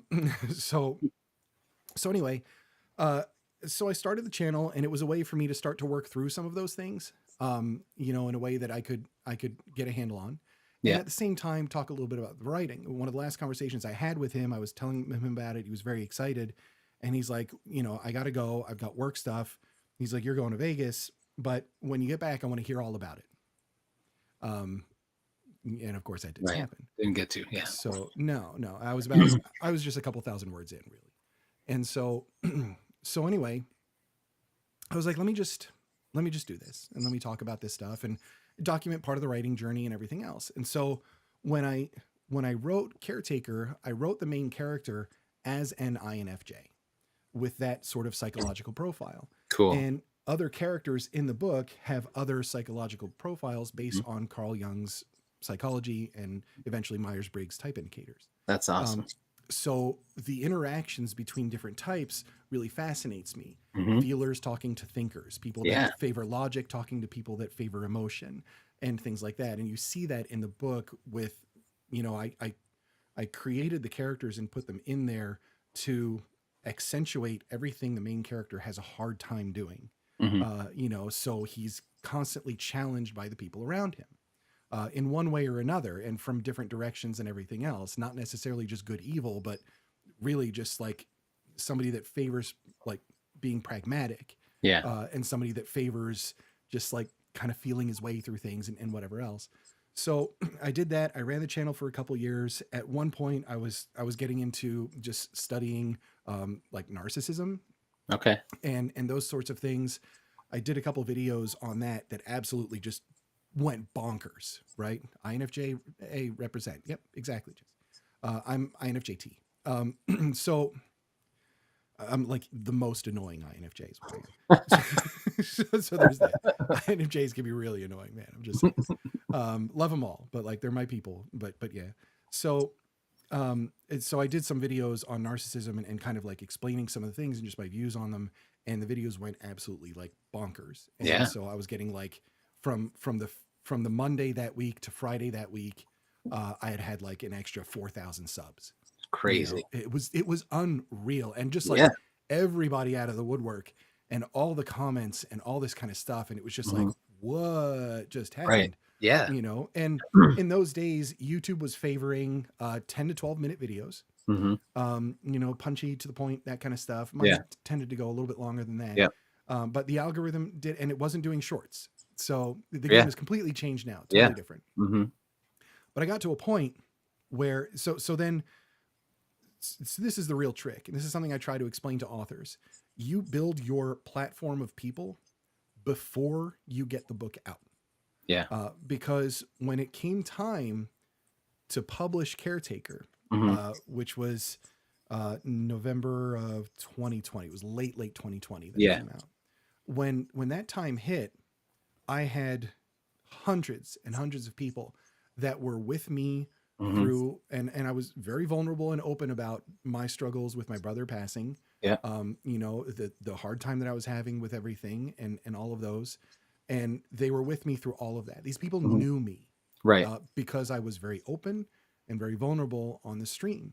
There was one video where I touched on, in high school, I was a cutter.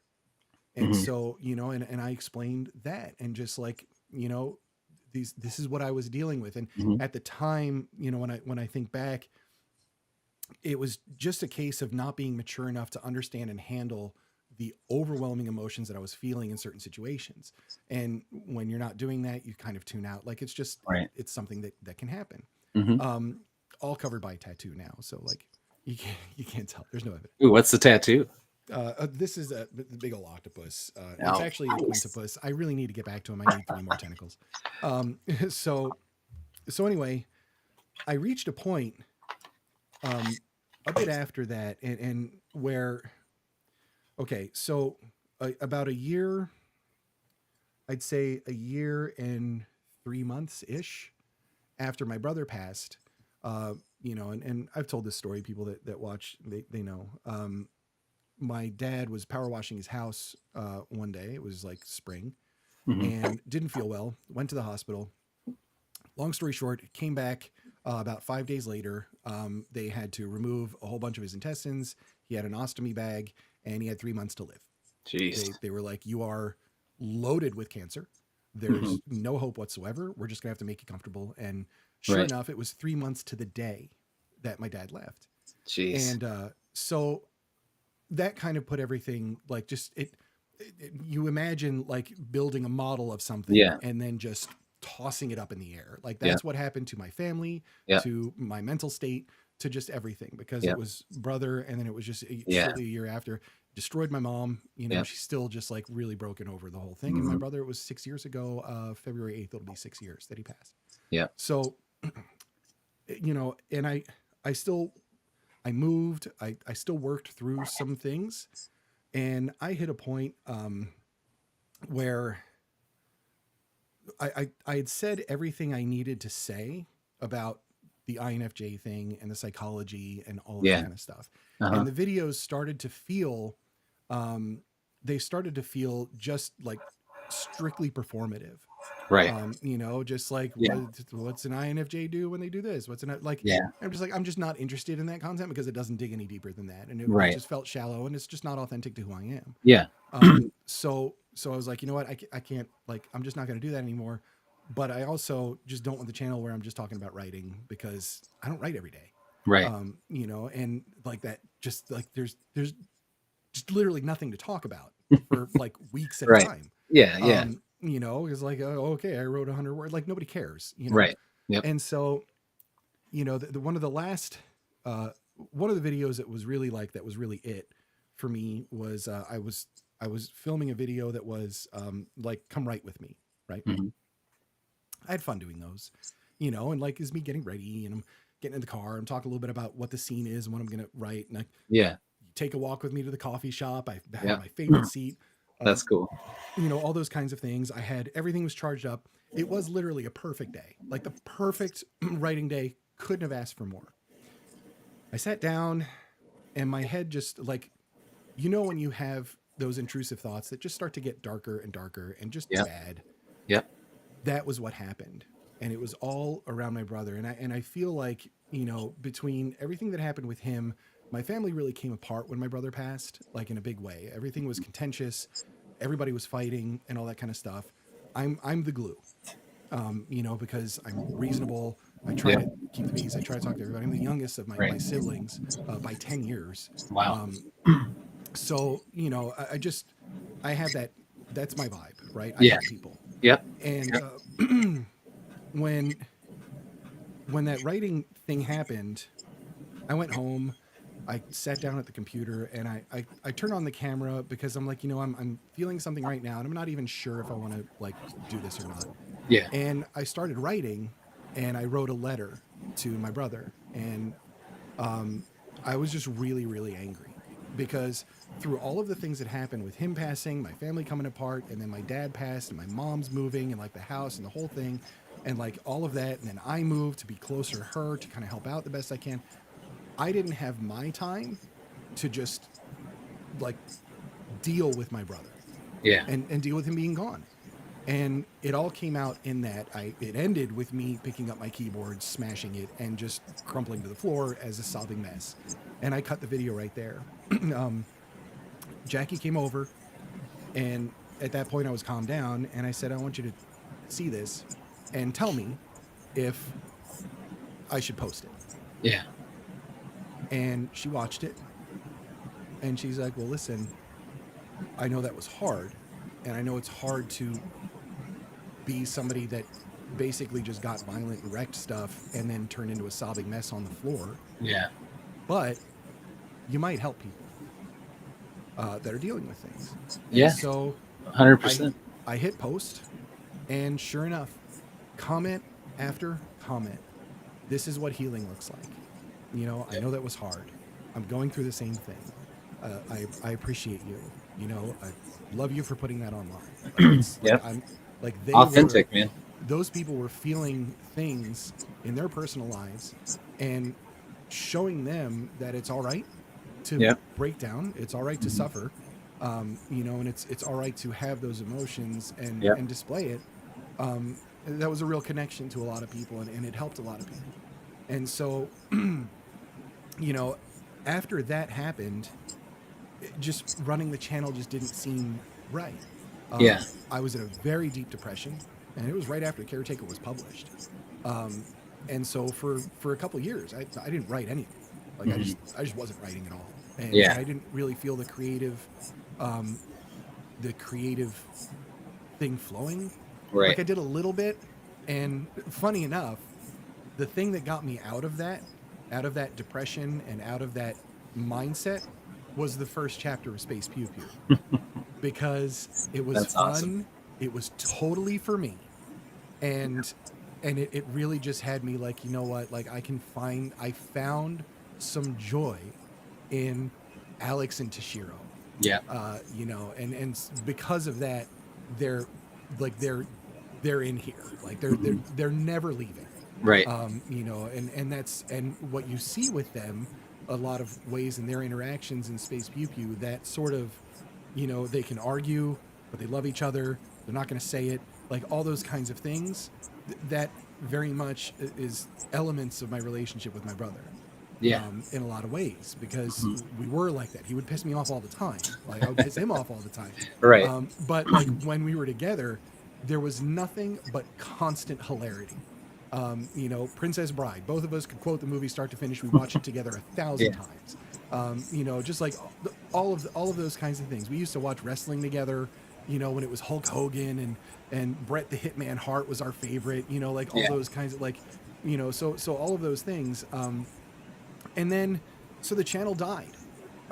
You know, and I left and kind of still had it. I'd post here or there, like maybe a post, and then it would go 2 months and maybe another video. But you know, YouTube doesn't reward that. Right. They kill your channel. Like they absolutely destroy your channel if you're not regular. If you're not, And so I was like, all right. And then in that time, the landscape changed. Everything went to shorts. Everything went to TikTok. Everything went to Instagram Reels. Like all this kind of stuff. I hate short form content. Like I despise it. It's hard, except for cat videos. Cat videos, like I'm okay with. You know. Or the one with the guy and his dog where he does beatboxing and the dog's like, oh yeah, that one's so I fun. love that guy, right? Like, so like all that kind of stuff is like Yeah. fantastic. Oh yeah. That dude, I'm like, he must have gotten bit at some point. But anyway, so I was like, you know, here I am again, and I'm getting back at it. I'm finding some joy in writing again. And for me, you know, I didn't even talk about Joy-Jitsu in that entire journey. But that's a book that really helped pull me out of depression in a lot of ways, because I had two guys up in Canada that I did this book with. They asked me to do it, and they're like, we're not writing this book unless you're writing it. Like, we're not doing it because we can't write. We're meatheads. I love them so much. Like, I really do. And I wanted to say no, because I was not in a state of mind where I felt like I could do a nonfiction project about joy. But I knew that I needed to say yes. Yeah. Because that was the best thing for me. So even though I hated saying it, I was like, yeah, I'll do it. I just answered fast, so I couldn't think about it anymore. And, you know, so all of these things combined just kind of helped me get a little bit of the mojo back for writing. I'm a big believer that writers, that authors, writers should do something that's nonfiction. You should do something that's fiction. You should do something outside the genre that you prefer. Right. You know, those different things, because all of those things help you in everything else. Right. You know, and not just like, oh, a multifaceted author. It's not even that. It's just about the writing styles. Right. You know, and how you communicate and everything. So, you know, then I was like, you know, one of the principles of Joy-Jitsu is being of service to other people. And the way we phrase it is start with fruit. You start with the fruit. So you think about a tree that has fruiting, like, you know, apples, whatever it is, right? And there's fruit. It's delicious. It's juicy. It's just hanging there. So the animals go and the animals eat the fruit, right? Then the animal runs off to a different tree, goes home, has a smoke, a beer, like whatever, and then has to have his morning constitutional somewhere and poops out the seeds. Well, eventually there's another tree with more fruit, right? And start with fruit is one of those things where it's just being in service to other people. So I was like, I want to create a platform where I can be of service to other authors. And just by helping other people, my name gets out there. Right. My work gets out there. People will be interested in all of these things.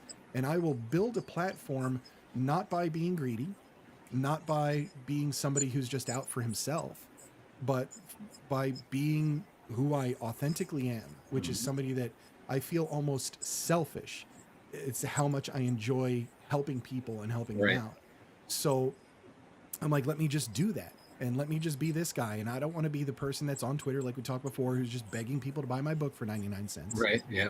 You know, I want to be the person that's a resource. I want to be the person that says, you know what, it's okay. Call me, hit me up, DM me. You want Yeah. to know how I set up a microphone and a thing and whatever Right. else? Yeah. Just ask. You know, if you want to be on the show, if you want me to platform you, you're on.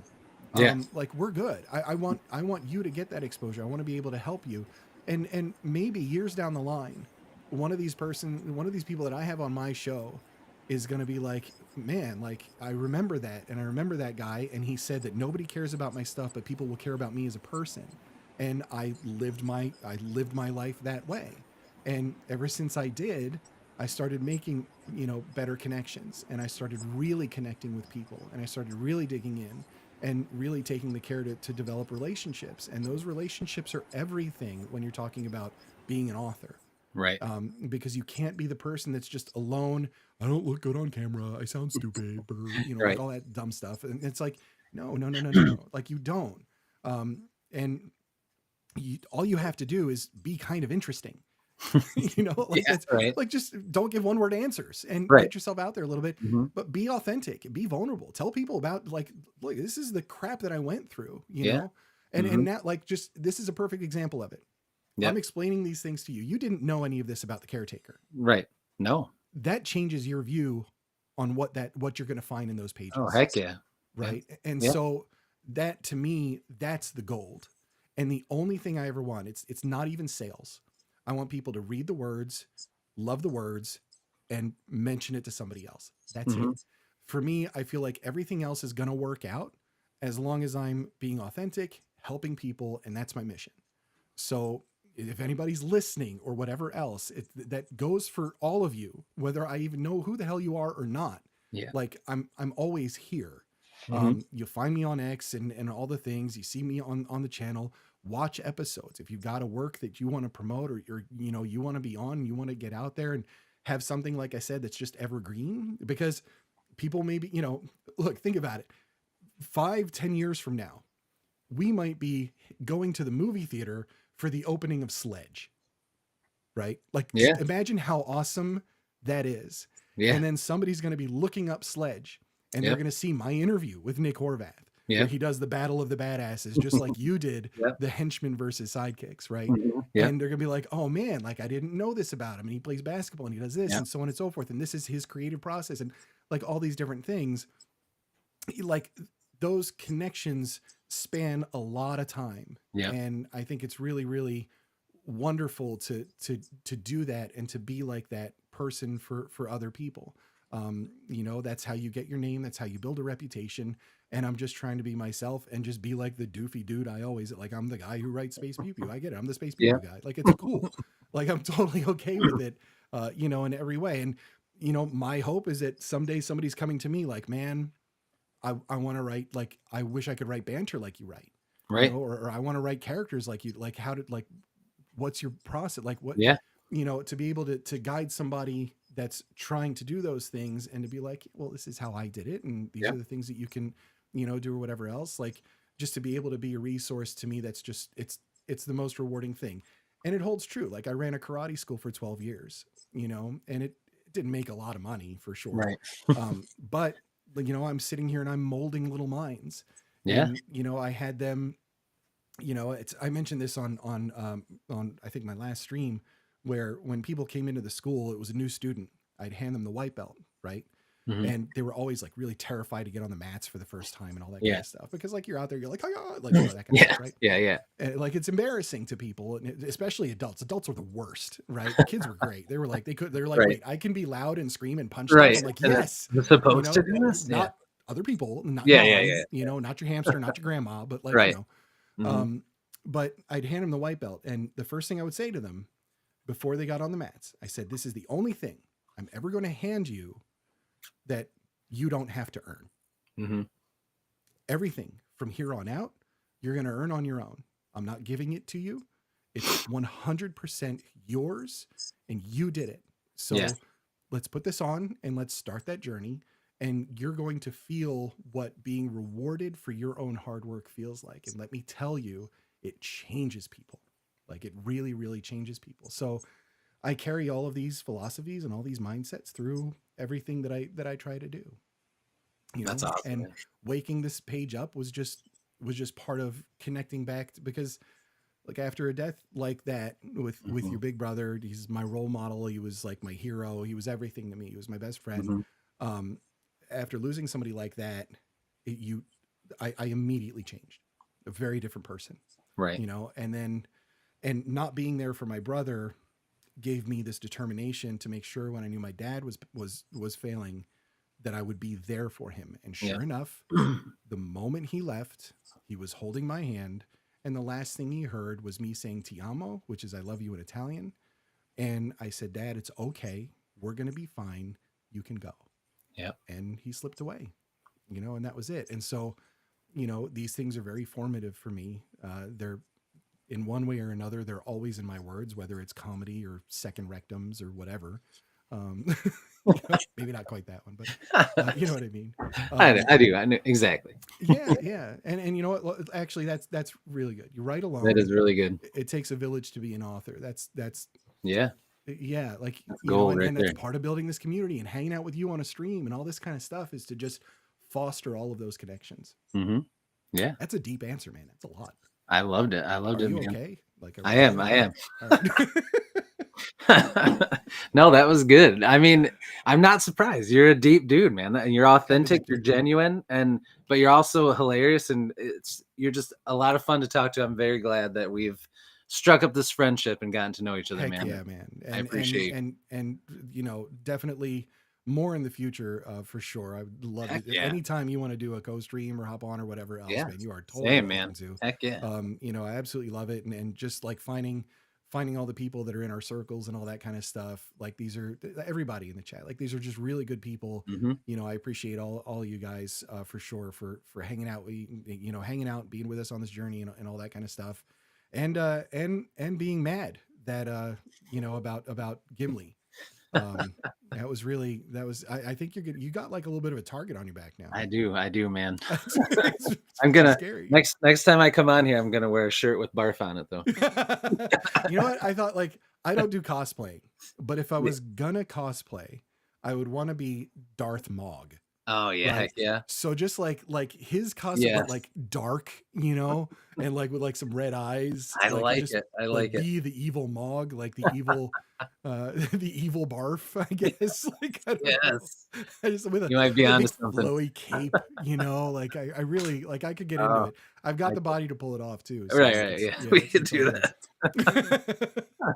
There's that. Oh, I don't know, man. Anybody else in the chat have anything that they're curious about? Questions either way? Anything going on and all that before we kind of wrap up? We've been at it for a couple hours here, man. yeah. We're Flew gonna have a by. good night.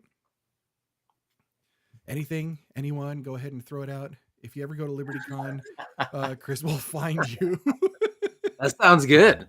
Logan, find me, uh, man. Dude, you'd have a blast at You guys are awesome. LibertyCon. Let me tell you, Oh, that dude. is, yeah. Do you do karaoke? Oh yeah, I love karaoke. All right, because like this is what happens. It's Saturday night. As soon as like the last panel is over, Uh-huh. everybody hits the karaoke room. I was there. There's this guy John from Canon Publishing. His Hmm. wife every year gets into a Dalek costume, and it's just like a dress, but the bottom of it looks like a Dalek, and she Okay. has a plunger, and she'll walk by you, and she just goes, "Eh." Like, she just like she gets everybody like with the plunger. So like she walks by, and then this dude in one of those blow up T-Rex costumes, Oh he gosh. like ran by Those and crack me ran into up. the karaoke room. I'm like, what is like, and then so everybody's drunk in there doing karaoke like into the night, and the whole, it's like it's such a bonkers great Amazing. time. The food is awesome in Chattanooga, like, Mhm. because you got Waffle House, Oh and all yeah. that. Bucky's is on the way. Yep. Yep. You got to do the nuggets, like, Gotta. and the Gotta. brisket and all that. So, yeah, no, man. I really appreciate it, and appreciate you coming on. It was really good just getting to know you through all this kind of stuff, and yeah, like, I'll be seeing you on X and all For that. sure, brother. I did, Eric. So Eric he's my right hand in the dojo, and I Okay. did give him a belt that was a camo belt. Nice. Yeah, there is that one. I did. You know what? You're right. You're right. I did give you that. You didn't earn it. You have to earn it. I'm gonna need 30 burpees from you. Oh gosh. No. It's a terrible, terrible thing. Oh, bad memories. Yeah, for sure. So I don't know, man. I guess we could wrap up. Is that good with you? Yeah, sounds good to me, dude. All This right. was a blast. Thank We you had so a much. fun time. I really appreciate That was it, man. awesome. I had a great time with you. Looking forward to you finishing up Space Pew Pew. Let me know Heck yeah. how you dig the ending and all that kind of Yep. stuff. I appreciate you giving my words a chance. Oh, dude, it's awesome, man. Yep, excellent. All right, so everybody out there, once more, subscribe to both, and follow us on all the things, and we're on X and all that kind of stuff. We'll see you all around and all that. And rising tide lifts all boats, man. If there's anything that either of us can do for any of you, just hit us up and let us know. Yep. Great chat. Really appreciate it, man. Thank you for being here, Jeremy. I definitely enjoy it. Lots of fun. Appreciate you, John. Thanks for stirring the pot a little bit. You need to up your game, man. You need to pump those numbers up, because Tim's stirring up a little bit more than you are these days. You're slipping a little, buddy. So we gotta we gotta get you throwing some more fire out there on all that. Pass your work shift. Yeah, that's good too. Yep, great chat, Heckling. Great chat. Appreciate you guys. That's fantastic and awesome. Hey, how about I sing us out? I do the song and a little outro here. I like it. And the whole thing, right? So let's go. Boom. Folks, thank you for tuning in and spending some time with us tonight. Special thanks to Chris for being a great sport and a wonderful guest. I highly encourage you to check out all of his stuff, his videos, and what he's working on and everything else.